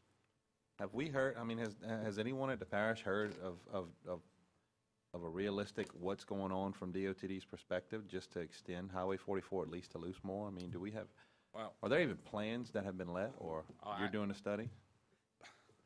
hopefully. Hopefully. So that there hadn't even been a study? Well, completed. there's been pieces of studies. I don't want to speak, I'm not a DOTD employee, fine. but I do a lot of work for them, so have some knowledge of the corridor. I do know they have looked at Loosemore intersection for a roundabout. They've done a location study to figure out the best place to put a roundabout at that location due to all the pipelines in the area. They are looking to progress that location to what they call a stage zero, which is a feasibility study to look at right-of-way impacts, look at environmental impacts, cost, just what would go into putting a roundabout there. There are plans to do a study on LA 44 from I-10 down to 22. It's in its infancy stages at this moment. We've had councilmen come in 12 years ago saying that this was going to get moving, and then, I mean, here we are. This much, I mean, much later than that even, and I mean, we're still in its infancy of trying to get a serious issue that's not new to this parish and the city of Gonzales at all. And I mean, you have a 4-lane boulevard just sitting there waiting, and it makes a lot of common sense to a lot of people just to extend that at least out to Loosemore and make a roundabout. And I feel like there's, us as a parish, all we can do is keep requiring these developers to piecemeal temporary solutions together until our state, our DOTD comes through and And I will say on the Conway plantation, part of their permit process, they are going through the permit process right now on the roundabout. That roundabout will include some widening of 44 in the northbound direction through the roundabout. and adjacent to their property, but it will not extend all the way to the bridge where the But it's four just lane little is. fixes here and Yeah, there. It's it little is. lane added here, another 12 foot of asphalt and concrete. I'm not aware of what the city's doing. So, Derek, you, if the roundabout's constructed, you won't have to do the turn lanes. Correct. So I'd like you to contribute the cost of the turn lanes if you don't have to do them to some other improvement. Well, You're obligated to do the turn lanes if the roundabout doesn't get built. that's correct. You're getting a free roundabout if the roundabout's built. Well, it's gonna be a public improvement as well. So if we were coming 6 months from now or 12 months from now and this roundabout was in, then all we could do is tie to it. But I would like to say that. Interesting angle, though. What's that? I said that's an interesting angle. I mean, right now, you'd have to put in turn lanes. Put in turn lanes. That's right. you know, And so, without it. you know, talking to the developer of this property, one thing, obviously, we're donating some property, and it's some property along 44 and the turn lane, but one thing he is also, they are willing to do is put up, working with DOT, we have had some informal conversations with DOTD to put up some money for the Stage 0 study on the other roundabout. Up to, depending on what the DOTD requires of us to do for this connection, up to $75,000 towards some kind of study, Stage 0 or something like that. Now, that's not a requirement of the traffic study here, but that's some things that we want to be able to do, because as you might remember, another development came in here and offered the engineering on that roundabout. And so it's just sitting there, ready to go forward. So now we're looking at how to get it going. What next step, obviously, like Nick said, was a Stage 0 and some other studies. So we're willing to, you know, the developer here is willing to contribute to some of that in order to help fix the problem further down. We know that this intersection is going to be, you know, this roundabout's going to be part of that intersection improvement, but there's going to be another roundabout somewhere to the south of Loosemore. And that's what we want to contribute to take it to the next step even further. And so we're going to be working with DOTD on some of that. And this is a DOTD road, and we are going to be limited to what we can do. If DOTD comes in and requires us to do something at $60,000, then we only got 15 left. So what we're willing, you know, to do is put up something, you know, that monetary value. So you don't know what DOTD is going to require you to do yet. Have they given you access to their highway? No, we've actually had some preliminary? conversations with DOTD. I know Conway's a lot further along than we are. We've had some preliminary informal conversations, and we're actually starting that permitting process. Has the roundabout, is it really going to happen? Has it been approved? Is it a? The permit process is ongoing right now. Their DOTD's reviewed the geometry of the So roundabout. they have construction plans, they've Well, submitted? they have design plans, they're not 100% construction, but it's moving forward. Isn't this the same roundabout that was subject of the subdivision right farther down across from Pelican Point that we approved 2 or 3 months ago? Different roundabout. Different roundabout. This entrance is further north of that roundabout. Okay. Yeah, So who's putting in this roundabout? Conway Plantation. Oh, I see. the roundabout was designed, or is it in design now, or was it designed? Has it been designed? Preliminary geometry's been developed, it's been reviewed by DOTD, and It didn't anticipate Oak Lake, however. Does that change the configuration of the roundabout at all? no, because the roundabout is being designed such, I'm not the designer, I probably shouldn't be talking on behalf of them, but I know enough that the roundabout is being designed to accommodate a multi-lane roundabout. So it assumed a connection to the west. Well, it didn't assume the connection to the west. Our analysis from our Oak Lake shows that if this were to tie into the roundabout, how it would operate with the additional connection. And it wouldn't degrade the roundabout. It operates fine. What if they move it? What happens to you guys? I mean, if they don't, there's not much room to play. I mean, if they go 100 foot either way with this roundabout being in its preliminary stage. Then we would have to change our layout, of course, And you'd have to come back to us to change that. depending on the significance of it, yes. Yeah. Correct, Ricky? Ish? I mean, if it doesn't affect the yield, their access is still coming off of a roundabout on Highway 44. We would consider that a minor change. Okay. The other thing I want to make sure is that y'all see is, you know, prior to us coming along, they needed some right-of-way from our side. And so we are providing that, which was a intricate piece of that. I don't know, it's not a tremendous amount of right-of-way when you look at it, but they have a design to go into our property without, you know. That's the 32 feet times. what, Well, no, it's not just 1270? the 32 feet. 32 feet is, we're giving that for multiple lanes of 44. I'm talking about, you know, there's some property that's included in this, with this roundabout. Now, it's less than an acre, of course, but it was still significant to the design of the roundabout that, you know, they didn't come to us and ask for that. So we want to make sure y'all understand that we are going to donate all that and make sure, you know, we work with them on that. Well, it definitely pays you to do that, for sure. Absolutely. So, That can be prorated with the cost of a turn lane possibly, to some extent. that's what I recommend. I don't know that we can require that. That's, you know, again, if we had impact fees, we would have some requirement. Well, I mean, we are requiring a turn lane We are. to turn into that But subdivision. we're only That's how we're requiring going. the turn lanes if the roundabout's not constructed, and if they want to get, if their development gets ahead of Conway, they've got to put turn lanes in. So how do we, if we do make a motion for this, do we make a motion that it's going to be, we're going to make a motion to adhere to the traffic study to put in turn lanes? Correct. And then we're going to add to that, would you have to add to that motion that if there are no turn lanes constructed, what, tie into the roundabout? I mean, I think so. what kind of contingency? Well, the other thing is, at what point do those turn lanes become warranted? Any idea? I'd probably want it in phase one. Right, phase one, but how many? I don't know that number a lot. I know that the staff had made a recommendation on a certain amount of lots allowed, correct? It might be in our, I think before they revised the traffic study, we were simply stating that, I think it was half the lots would be allowed before there's some other improvement made. I know for a subdivision a number of years ago, actually before I even got here, there was a contingency that at some point they would build a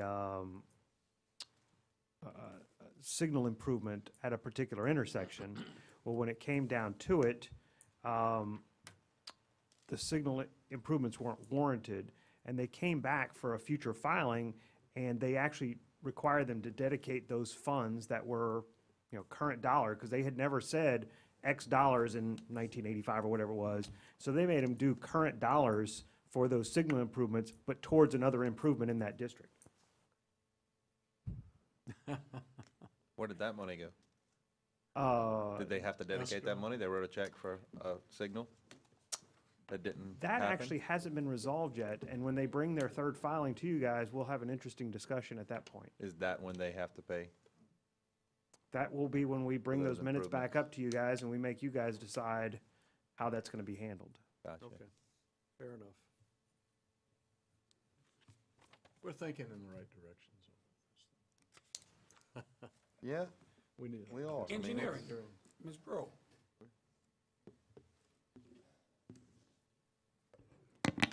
There were several comments on the drainage impact study. We have not had a resubmittal. Again, Derek offered to come in and sit down so we could walk through them. So I haven't seen the new submittal yet. But again, I've seen a lot from him. I think we can work through it. I think there was on the, let's see, on our comments, November 18th comments. I don't know if there's a misprint or something like that. It's number 3 on the November 18th comment. Do you have that in front of you? It has to do with the traffic study, traffic impact study. Right now, the delay times are in the range of 60 to 1 to 3 minutes. In the future, with the full development of this subdivision and the Conway plantation, the delay times are in excess of 550 seconds, 9 minutes. That's correct. I mean, I don't know what the approximate, is that a tenth of an hour or something in there? I don't know what that was in there. Well, I can tell you that if you set it at an intersection more than 1 minute, that's a lifetime. Oh, yeah. Yeah, It just, it kills you. 2 minutes, when you set through 3 cycles. But you're talking about the intersection at Loosemore Loosemore right now, to get out of Loosemore has a delay of approximately a minute. And it'll go up from there in the next 5 years, regardless of what this subdivision does. We absolutely need a roundabout at Yeah. Lewismore. Now, if you add a signal at Loosemore, it gets a little better, but it's still D and E. Right. And if you add widening on it, it'll get up to a D. If you build a roundabout, you get an A and a B. I got you, okay. We've needed a signal there for 20 years, and we talk about temporary signals on Highway 73. Just give us a temporary signal for a little while at Loosemore and help us out with that, like you say, a complete breakdown, a complete failure on all three Yeah. analyzed times. Yeah, this was a real concern to me, that I How do can't, in good conscience, try to impose on a single development Yeah. necessary to build a $4 million roundabout. How do we rally DOTD? I mean, we've tried for 20 years and it's Well, not I- happening. What's missing? What We're- piece of the We're wheel? going to, at the agenda, we're going to have a engineering staff report, and I'd like to take the opportunity to address that, if you don't mind. Yeah, we need to go ahead and do the public hearing for this. Derek, give us $150,000 for a light at Loosemore and let DOTD approve a temporary light, and maybe we can There you all go. smile. Double to 75 and stuff. We can't require you to do that, obviously, I mean, but it's frustrating, that area. Yes, sir, Loosemore and 44. Y'all know about as much of that as I do. 20 years we've waited for that to Yeah. come to fruition, and it's, DOTD does have something in the works for that, but it's, it's the very, what they call the stage zero, the very first part of that. There was a meeting that I attended Great to hear. on that. So, I mean, it's, and it actually addresses from I-10 to LA-22. So it's a good-sized project, but it's a couple of years away. and how long ago did they start that? I mean, is this, Well, that was the first meeting that I Right. attended on it, so. yeah. And it's that just- was last week. And we waited, I mean, I feel like we've talked about it for 12 and 15 years of waiting on something at Loosemore, because it's always been a bad intersection. I'm an old DOTD employee, and Yes, sir. about 18 years ago, there were plans to do it, and it just wasn't in the budget. And And it hasn't been for 18, we can't find $150,000 for a temporary signal if that could help. well, We'd yeah. rather study whether or not that would help instead of throwing it up to sea. I know, it's just frustrating, it is. And that always seems to be the thing, that it can't fall back on us as a parish, because, I mean, it's a state road. I mean, we as a parish can't approve or do anything or force one particular developer to make these improvements while it's waiting, I guess, on DOTD approval, or, yeah.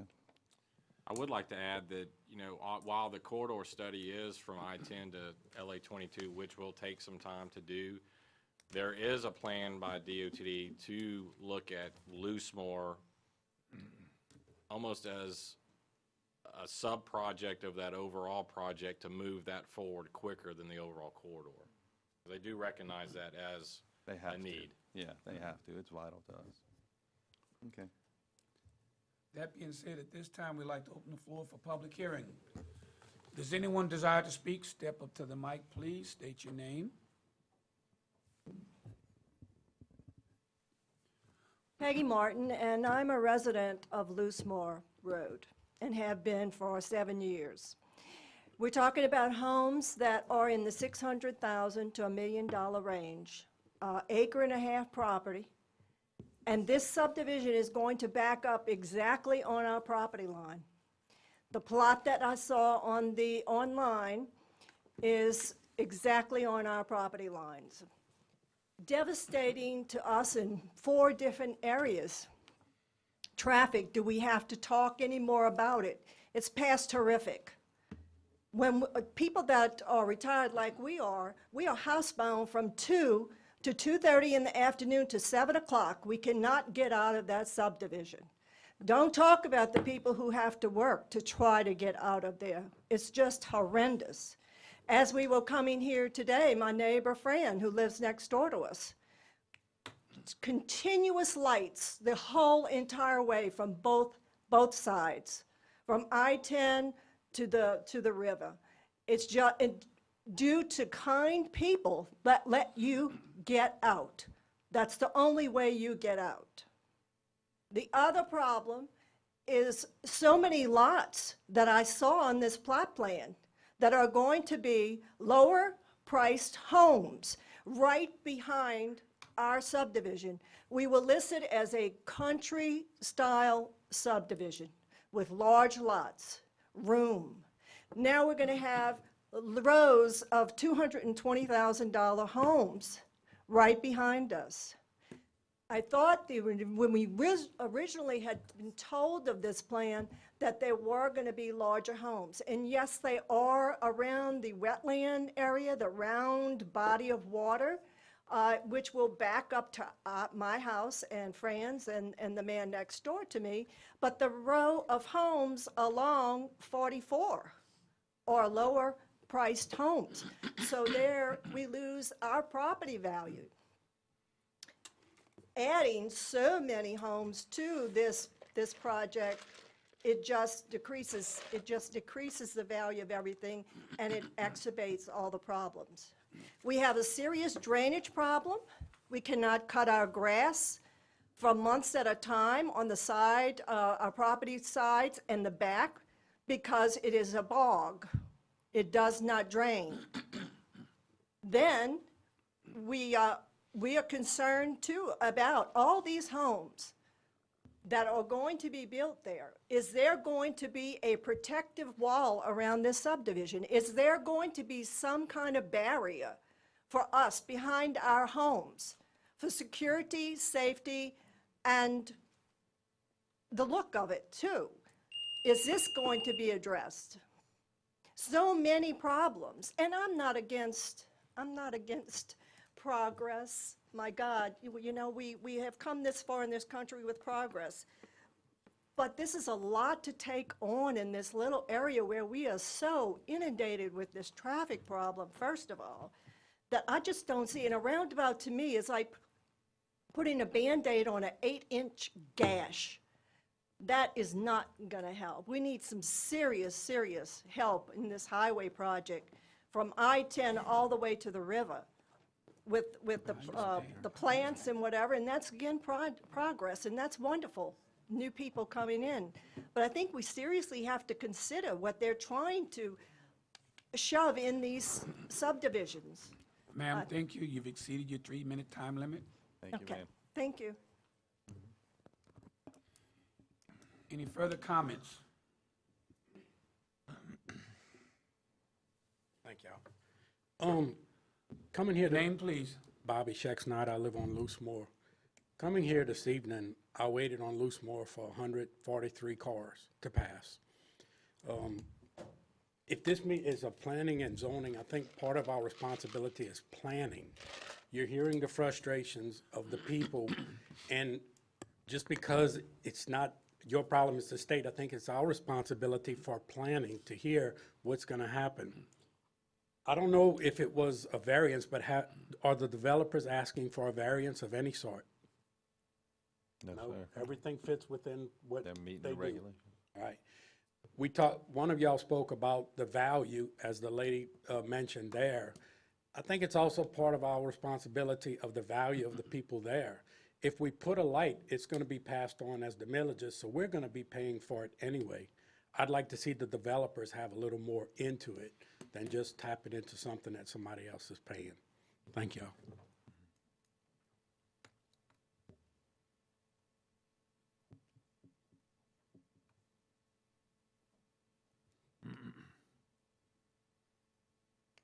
Hello, my name is Jerry Satterley. I live on Lily Valley Drive right off of Loosemore. And I had the same experience coming here tonight too. It took me like 10 minutes to get on to 44. It was just unbelievable. Putting a 4-lane highway there is just going to make it worse. Now, if somebody's turning by the good nature, they let you out. With 2 lanes, that's not going to happen anymore. Very concerned about the traffic issues. We're not against progress. I represent the Homeowners Association on Lily Valley Drive. We have 22 families living there, and everybody's very concerned about the traffic. I don't think it's right for the staff not to address Loosemore with any new developments on 44. I think that has to be a prime consideration on any new development there. Thank you.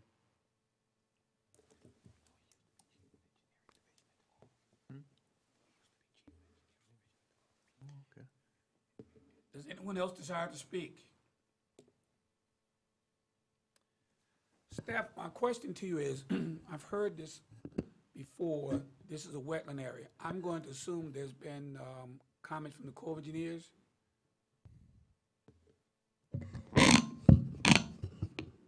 That is more a developer question. We require that the wetland determination has been done. Yes. So they have to show us where the existing wetlands are. In order to get the final plat resolved, after they've constructed, they would have to present to us their wetland Permit. mitigation plan. So at this point, all we know is where the wetlands are. There has been one determination then. Yes, sir, we require a wetlands determination for all preliminary plats. We talked about would DOTD approve a signal light at Loosemore? Or no, do we think? Perhaps Joey could answer that question. Jackson, would they? Yeah. Have to run it by the traffic engineer over there. Who would apply for that permit? Us? Could we as a parish apply for that as a permit? You can ask them to do a study on it, and that gets the ball rolling. I mean, if you want to do a driveway entrance onto a state road, you have to apply for an access permit. Would an Correct. intersection fall under any kind of category that could slide us into that streamline of a permit process rather than a study process? That you know of off the top of your head? Well, I mean, guess it's your- kind of guess versus whatever your you want to question, call I'm it, but sorry. it does have to go through the traffic engineer for DOTD. It's their call as to, whether to put up whatever they feel needs to be put up for the intersection. Derek, where's Derek? Still there, hiding in the back?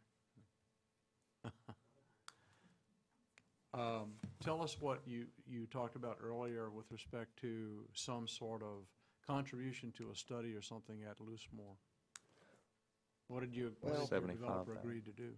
From my understanding, the fix or a solution presented, and Nick can probably talk about this way better than me, this roundabout that we're tying to is part of the solution. Another part of the solution is a roundabout to the south side of Loosemore, okay? And basically making Loosemore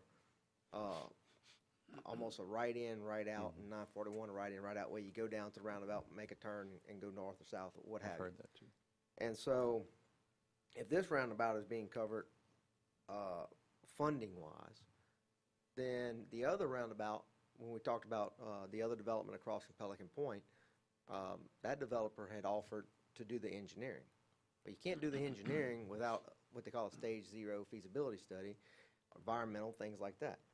So that roundabout is in that area where it's time to do a stage zero or something like that. So what we're looking at doing is trying to move that roundabout forward, because this roundabout's in permitting and trying to be under construction. So the entire solution of that intersection is both roundabouts. And so if this one's going to be put in, then let's focus on the other roundabout to try to get that one moving in the right direction. One south of Loosemore? Correct. What about at Loosemore? Well, what happens is, I'll let Nick talk about the configuration. So as I understand the study that DOTD has done thus far on Loosemore at 44 on the roundabout was a location study. So it was done to identify where this roundabout could be placed to minimize impacts to pipelines in the area. And so my understanding is that the location of the roundabout is not exactly at the current intersection, that it might be slightly south of the intersection. How would it help people on Loosemore? Well, one, you either realign Loosemore to where the roundabout is, or two, like Derek had mentioned, Loosemore becomes right in, right out, and the roundabouts are used for circulation to make U-turns to go north or south on 44. The geometry, the exact location, none of that has been really established. That's something that the Stage Zero would be used for, to identify all those aspects of the roundabout. You know, the Stage Zero would also include a public information meeting to bring the plans or the alternatives to the public for their input. That's part of the environmental process. I get everybody's frustration here because it Yeah. takes so long for these things to happen.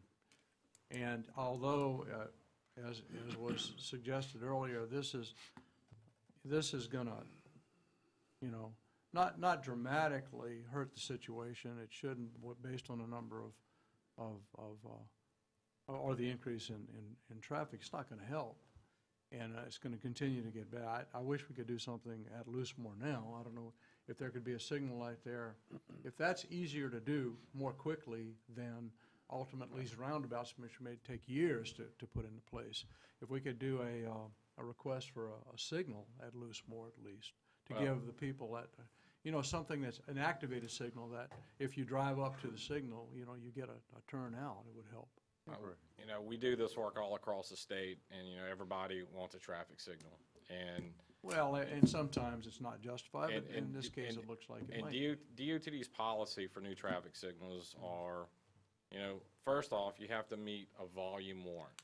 Right. And, you know, I agree, the motorists on Loosemore do experience delays during those AM peaks. Problem is, over a daily, 8-hour day, that volume is not there to meet that demand for a traffic signal. Out of Loosemore, there aren't enough people that live back there. And so part of DOTD's policy for warranting a traffic signal is you look at the warrants, you look at alternatives for the intersection, how does it operate as unsignalized, how does it operate signalized, and also a roundabout. Roundabout is in their required evaluation. And so these folks will have to wait until that happens to get any kind of relief. And, you know, the Stage Zero, you know, what Derek had mentioned, the contribution, that would allow that Stage Zero to move a lot quicker than having to go through the DOTD contracting process they have to get somebody under contract to actually do that Stage Zero. And from our preliminary conversations with them, you know, that is an option that they would consider, using those dollars to fund the Stage Zero study. Okay. We're trying to do what we can to expedite that lengthy DOTD process. You know, that's what our reasoning for this is. Let's try to cut down that time frame as we go forward. So that's what this was for. Who pays for the Stage Zero? Normally it would be DOTD. Would be DOTD? Yes. And what you're proposing is to put up $75,000 towards that? Which you said pretty much. Yeah. How much does that cost, the Stage Zero study? It varies, but for a single location like this, I think the 75,000 is probably a good number. So you're basically going to fund that Stage Zero study? And that Stage Zero cover from where? Well, it would cover whatever the limits need to be to accommodate the purpose and need of what the Stage Zero is.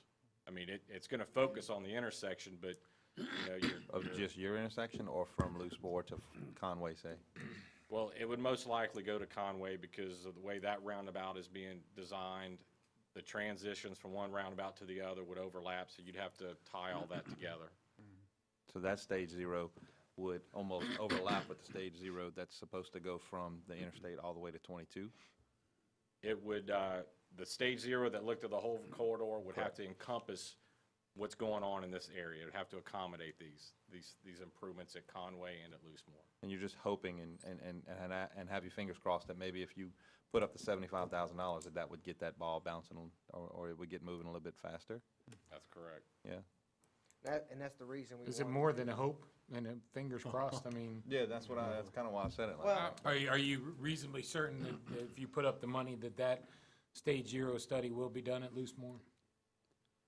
Well, that would be the purpose of the study. Again, we still got to go finalize all those negotiations with DOTD, and that's the next step we're going to leave here and go do.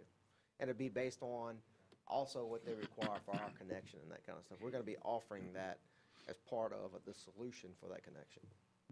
It's just a weird situation. I mean, we don't know what we're connecting to, yet we're approving Right. based on a connection, and we're Well- not sure what we're connected to, other than an existing road as it Like, sits we're today. connecting to Highway 44, whether it's in the Today, roundabout, right. whether it's with the turn lanes or something, we're connecting to Highway 44. All right, we should take a moment to thank Councilman-elect Bill Dawson and John Cagnolati for being here tonight. Thank you for showing the interest in the process and becoming involved in this, and look forward to your sitting on the new parish council next year. And Bill, you drive this road every day, so. Yeah. Does anyone else desire to speak? At this time, we close the floor for public hearing. Can I get a motion, please? Before we move on this, I want to make a comment about this. We've had two subdivisions, one that's very large, that are directly tied to major arteries, major state arteries in this parish that are important arteries, because they not only are residentially based in the situation of Highway 73, one of our biggest schools, or three big schools sit right there. They're also direct access to a large part of the industry in the parish. And I hear and sympathize with all the people who've spoken regarding the traffic situation. I live in Dutchtown myself. Getting here at any given evening is a challenge, facing the traffic that's on 74 backed up from 73, just trying to get through that light. And it's frustrating because we're limited in what we can do on this commission. We look at these subdivisions and determine if they meet the requirements that our parish council lays out. But the traffic impact study reaches far beyond that. And it's a state issue with regard to these highways in particular and the other state highways that are in our parish. And I would really like to see our representatives and senators, especially the newly elected ones, to come to these meetings and hear the outcry of the people that are directly affected by this. We all moved into subdivisions that were at one point new subdivisions and are now older subdivisions as the new ones come in. And it's an ongoing issue that is not going to get resolved just by, well, we've been talking about it. Because we've been talking about 44 for however long. We've been talking about 73 for a number of years. The interchange at 74 has been an issue for 10 or 12 years. And there's been no progress toward that. And that's incumbent on our state officials to get those projects done and to get with DOTD to relieve that congestion. So the frustration is there, and I empathize with it. Our limited ability, however, is to approve these subdivisions as proposed if they meet the planning code that our parish council lays out. And if they do, then we really don't have a choice but to go along with them and to approve them, even though we know there's going to be problems down the road, as both of these subdivisions, I think, will create. I wanted to make a comment about the master plan earlier. We are operating under an old master plan. There was an effort a few years ago to pass a much more far-reaching and more detailed master plan, which failed. So we are essentially, this commission, in terms of our planning responsibility, are trying to incrementally put in aspects of what we believe a more detailed, far-reaching master plan would be, and we're limited as to what we can accomplish. One of the things we did do, as I mentioned a couple of times, was change the subdivision regulations to make them much more stringent, to make them much nicer subdivisions. But as Matt said, if someone comes in with a proposal, someone sells a piece of property and comes in with a proposal by a developer, and the developer meets our standards, that we don't have a lot of choice with respect to turning, to not passing that proposal. We are always concerned about drainage and traffic. That's why we require the traffic studies and drainage studies that we do. And we can't seem to catch up, frankly. I mean, we can't seem to catch. I think we handle drainage fairly well. Traffic, we can't seem to catch up on. We did not pass a traffic tax a few years ago. I understand why. We are trying to get impact fees passed that would help in situations like this, and we'll talk about that with the staff a little bit later tonight if you want to hang around. But we're doing all we can. I think, and I don't think this commission can do any more than we're doing. The developers that purchase these lands have an economic interest in those lands, putting them in commerce, which is not inherently wrong. They have a right and an expectation that if they follow the rules, if they follow the law, they can put that land into commerce. And if we as a commission said, well, you follow the rules, but we can't abide by what you want to do, then I think we are not only doing a disservice to the law that's passed, but I think we're stepping way outside of our duties and way outside of what we are sworn to do. You're looking for a motion. Before I request a motion, as I spoke in my chairman's comments, I'd like to pass on this. The master plan should be a work in progress. That being said, as things change, we need to consider those things. As I stated earlier, this environment is being challenged. Growth is coming. It's expected. Those challenges to the environment, be it the utilities, the infrastructure, which is traffic, you talk about drainage, utilities, are being challenged. You need to challenge those officials we put in place to consider these challenges and come up with solutions. The master plan is up to a 25-year projection. It's apparent something has to be changed. Same master plan is existing now before I arrived. I'm originally from New Orleans. Hurricane Katrina brought me here.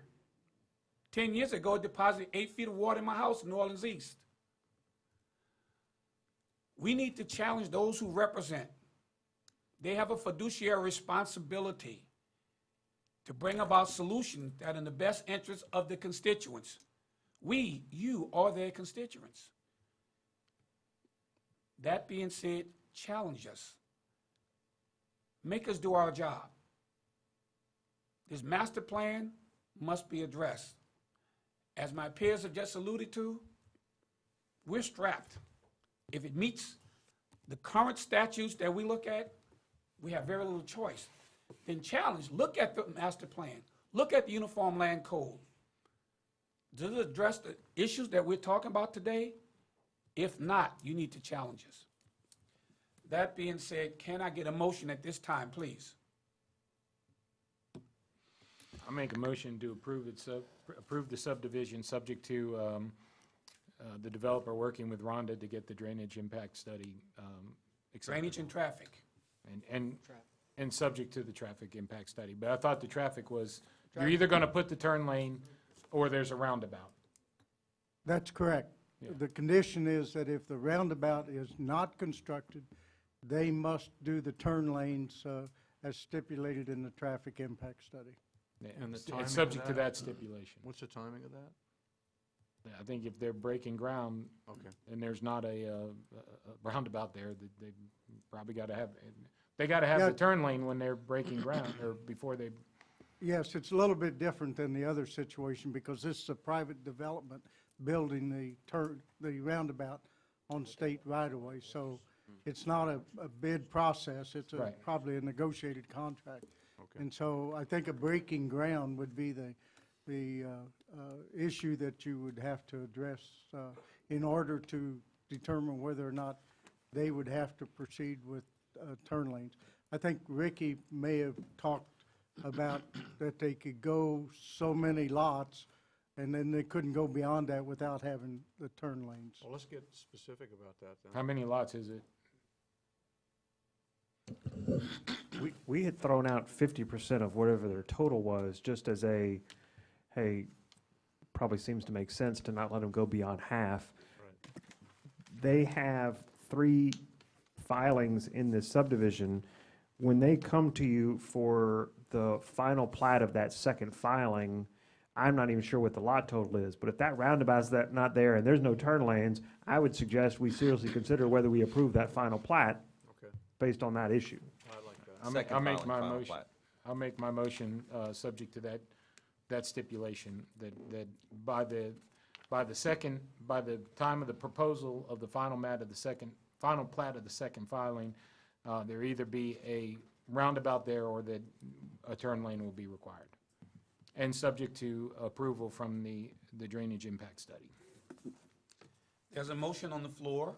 Can I get a second, please? I second the motion. There's been motion and second.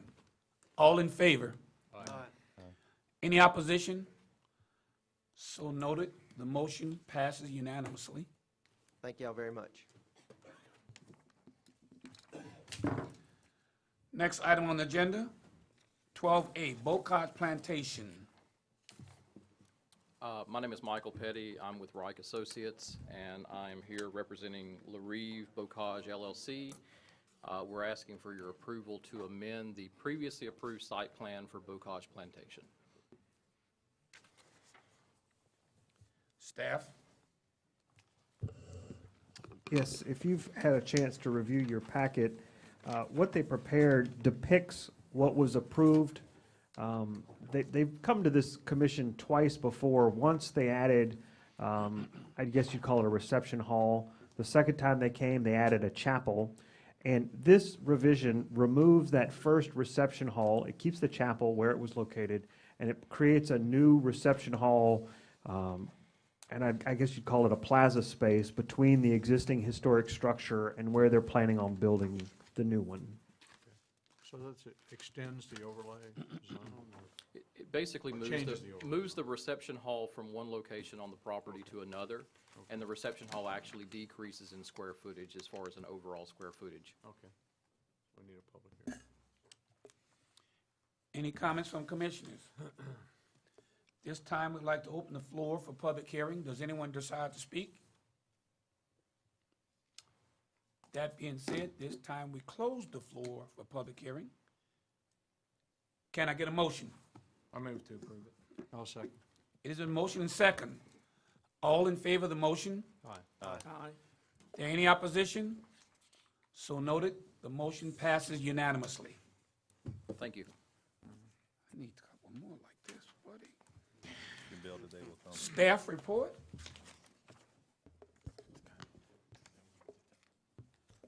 I remembered it this time. I have it. Okay. You need something? No. Okay. Currently, we have 500 lots in bond, 1,185 in infrastructure, 1,051 under review, 1,700 with the preliminary review, so they've kind of been sent in, and we're looking at the studies. Another 250 that are somewhat proposed, but we have not seen a real submittal, which comes up to 4,751 lots that are either currently being built or under review right now in Ascension Parish. Oh. I wonder, do we have any idea how that compares to prior years? Oh, yeah, I have that.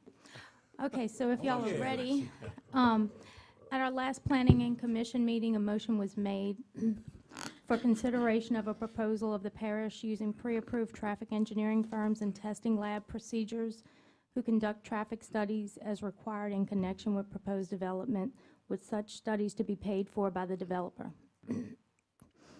In response to that request, I brought some information forward.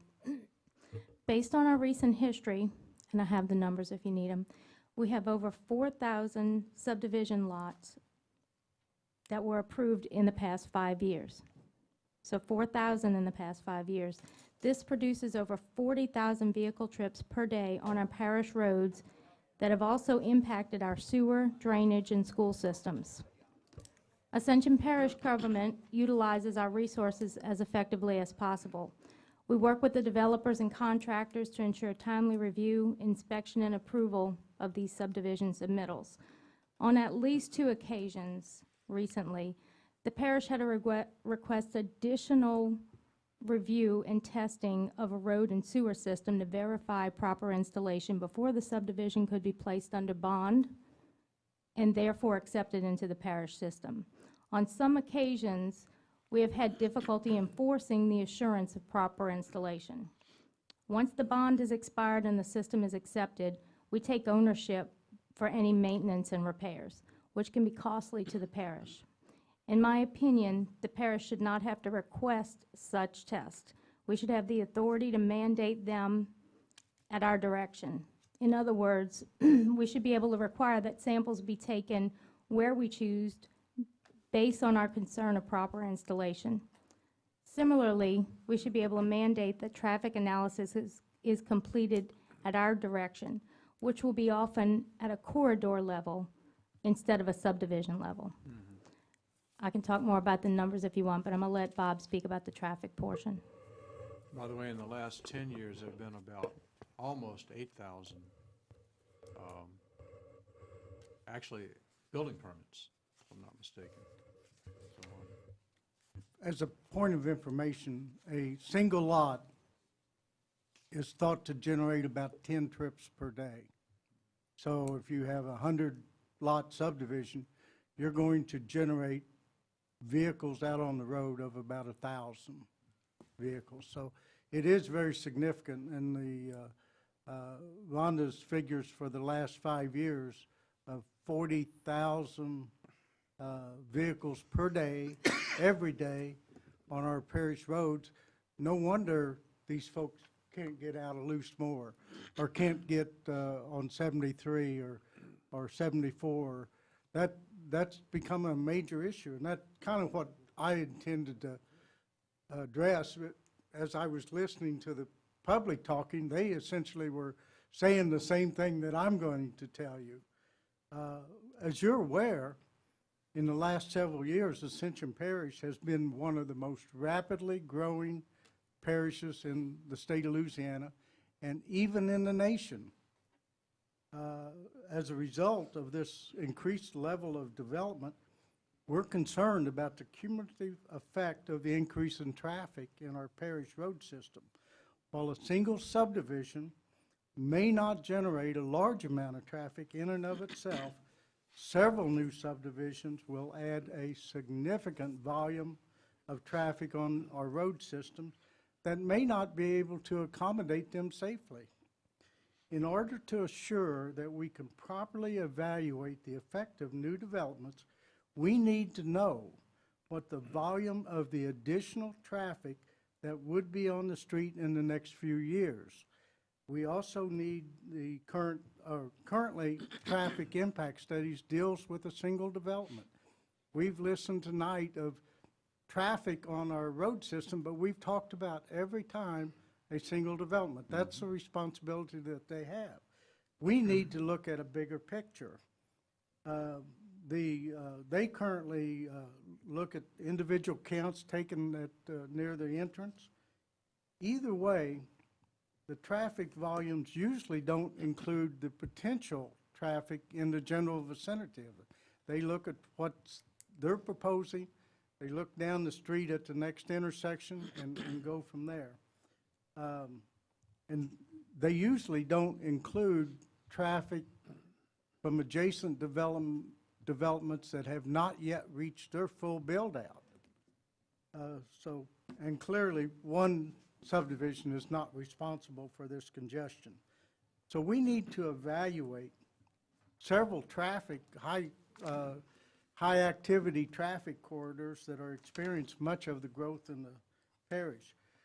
And these corridors are some we've talked about tonight, but they include LA 44, south of I-10, and also north on Airline Highway, LA 22, LA 73, LA 74, LA 30, LA 621, LA 427, LA 928, and LA 431. Are any other major roads that are on the major street system classified as arterial or collectors? Those are the ones that are going to get the subdivision developments and produce the traffic. Upon completion of the construction of LA 42, we expect that to be a significant increase in development along that corridor. In order to address this problem, we request that the Planning Commission recommend to the Parish Council that we contract with one or more traffic engineering firms to study these corridors and evaluate what's happening in the existing volumes, approved developments, pending development, and areas of potential developments, and make detailed recommendations for transportation improvements along these corridors that would minimize existing and future congestion. Funding of those improvements would be a matter of discussion by the Planning Commission and then recommendation to the Parish Council. I think we've got to grab this for ourselves. We keep saying the state's going to do this when. We've talked about it 18. We need to do it. We need to take the bull by the horn, find out what the real problems are on our system in the parish, be it state system or parish system, and find out what recommendations a traffic engineering firm working for us would make recommendations. And then we would try to fund and implement those as we could. Now, The ordinance that was drafted, should the tax have been passed some years ago, contained improvements, mostly roundabout improvements on 42 and in other locations. What you're suggesting goes a little beyond what I proposed which we passed as a resolution a couple of meetings ago, but I'm happy to support that. I think you're right about that. If the council, this new council, next year decides to go with impact fees, we have to do an assessment of every road in the parish and understand the condition of every road in the parish, which is going to be quite a task, and it's going to take quite a lot of work to do that in order that we can implement the impact fee ordinance. I understand that. I guess my position is that we need to focus on where the development is occurring right now, and not everywhere in the parish. But clearly, the 44 corridor is one of the hot items in the parish. We need to know from somebody that works for us that tells us what improvements are made and identify those. Then we can get behind those and try to find funding for them, encouraging our state legislatures to propose grants or aids and work with the state. And let's build those. We're fighting a losing battle. Yeah, Loosemore is a good example. Loosemore is gone as far as an intersection, and there isn't anything we can do about it unless we build a $4 million roundabout. Well, might take that. But we've been frustrated for some time because our traffic studies do only look at the isolated area around the proposed development and doesn't take into consideration the entire corridor. So I agree with that, and I'm happy to make that motion to offer a resolution to the council if I can get the wording correct, and maybe we can get some help with that. But I'd offer a resolution or a motion that we send a resolution to the council that the parish, I guess it would be through the council, not the administration, be through the council. The council would have to authorize that to hire a traffic engineering firm, or to, as I said before, pre-qualify firms and then select those firms, because you may need more than one firm actually to do that in any decent amount of time. So you might pre-qualify some firms and assign task orders to those firms to do a study, or a little more far-reaching study than we proposed a couple of meetings ago. But remember, we also mentioned labs, so we wanted that also to Well, we already passed that, expand. we already did that resolution, Rhonda, didn't we? I thought we talked about it and said we were going to discuss it at this time. I don't know if we, I thought we passed a resolution. no, thought we we didn't. Okay, As far thought as, we did. also, if you want to expand a little bit on the numbers, in 2014, we had 1,213 lots. This year so far, 1,578, and tonight we approved 568 more.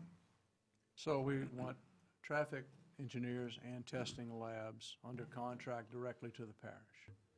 I thought we did that a couple of months ago. I apologize, I thought we did. Well, I want to offer a motion that we send a resolution to the council to that effect. Before we put this motion on the floor, let me say something. I remember beginning of this year, in chairman's comments, I said something, I'd like to restate that. every aspect of the infrastructure in this parish is being challenged. We keep talking about traffic. We look at drainage. We look at sewerage. We look at the environment. I stated then, I'd still like to state it, what we need to do is understand, are we pushing the envelope to the edge for all of the capacities? The infrastructure here was designed to support what was. Is it supporting what is and will be? If not, we need to ask that. I don't know if it's appropriate to ask for a moratorium until such time we can get a report to understand where we are, where it projects to be with these new projects coming on board. Because again, if we don't do this, we're going to pay dearly drainage, sewerage, environment, and we keep talking about traffic. Well, the first tenement in the master plan is safety. Aren't all of these items concerned with the safety of where we live at? The water quality. So I would ask that when we consider this motion, don't limit it to traffic. Every aspect of this infrastructure is being challenged, and it will be. I don't want to complicate this. The parish has a drainage master plan. It's doing, I think, a very good job in that direction. It's moving forward with a wastewater plan. There's a proposal that's being considered now. I'd like to limit this to this for, and we can consider something else later, but I'd like to limit this motion to recommending to the council that we hire, that we pre-qualify traffic and traffic firms and testing lab firms to work directly for the parish. And we can fix the language of that. Ricky, you want to add something to that? Yeah, I would probably go ahead and recommend that this body hold a public hearing, because that is going to be an ordinance change to the land development code. For the testing? So, It is? yeah, because it's currently addressed in the land development code how testing labs are done and how traffic studies are done, And we I think- amended that not too long ago, didn't we? Wasn't that revised like in 2013? Since we've been on board. What specifically? The testing lab, the way that we go about testing procedures for roads There, and there was lights. probably some language in there that was revised, but nothing whole scale like this. Okay. And so what I'm saying is, if this body wants to hold a public hearing to revise that ordinance, let's do that in January, and we'll push that ordinance to the council. You don't need to send them a resolution. We're gonna send them an ordinance, and they can choose to act or not. Now, my previous idea was to have traffic firms work directly for, in lieu of a developer hiring a traffic firm to do the study. So are we talking about that or something more far-reaching? I think Bob was talking about doing a greater A study. a study in greater magnitude that didn't really have anything to do necessarily with a specific development. So we're talking about two different things, I think. Correct. I think that if this body wants to address individual traffic studies and individual testing labs, we can create some ordinances, we can put them for public hearing in January, we can push them to the council and do that. If you want to pass a resolution, I would probably send it to the Transportation Subcommittee that says, based on what we're seeing and what we know is happening within these specific corridors, we would like to pass a resolution that you guys hire a firm to do these studies that the engineering department says are probably relevant and needed at this time. That's a completely separate thing, that how we're going to address future growth, but I think that they are two different and distinct items. Do we have a transportation master plan for Ascension Parish? Is there? We have a master document? streets plan that calls out what the roads should be at ultimate build-out, but there's no plan for prioritizing them. The No transportation, analysis of what we have now and where we need to go? Because I think that's what Bob is kind of driving toward, having Ascension Parish. We have it for drainage, we have it for sewage, we need it for transportation. correct. A plan. One of the dilemmas on transportation, if you have a master street plan or a priority plan, is you're faced with acquisition of right-of-way. And in the past, that's been extremely difficult for the parish to force somebody to sell us their right-of-way. And usually, that stymies a lot of projects. And truthfully, right-of-way costs are as much as construction cost. So it's a big issue when you try to tackle a major construction project where you have to acquire right-of-way. Last one that I was associated with was Roddy Road. We had one property owner on it that did not want to sell the right-of-way, and it took a considerable amount of negotiation and more money in the pot to make that happen, but at least we ended up with a fairly decent road for Roddy Road. Ricky, And can we just that took about 7 years. just have you draft the necessary ordinances and let us consider them in January? Then we can go to a public hearing in February.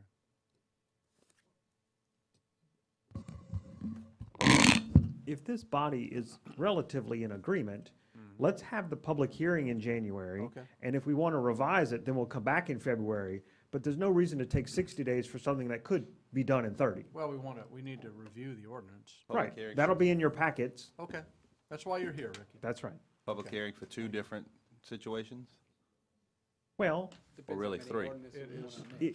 If this body Study. wants to send a resolution to the Transportation Subcommittee regarding this much bigger issue, We need then the you, ordinance. that's no public hearing, that's this body deciding they want to do that. We could draft that up, put it in their staff report next week, next month, and you guys could say, yes, this looks good, send it.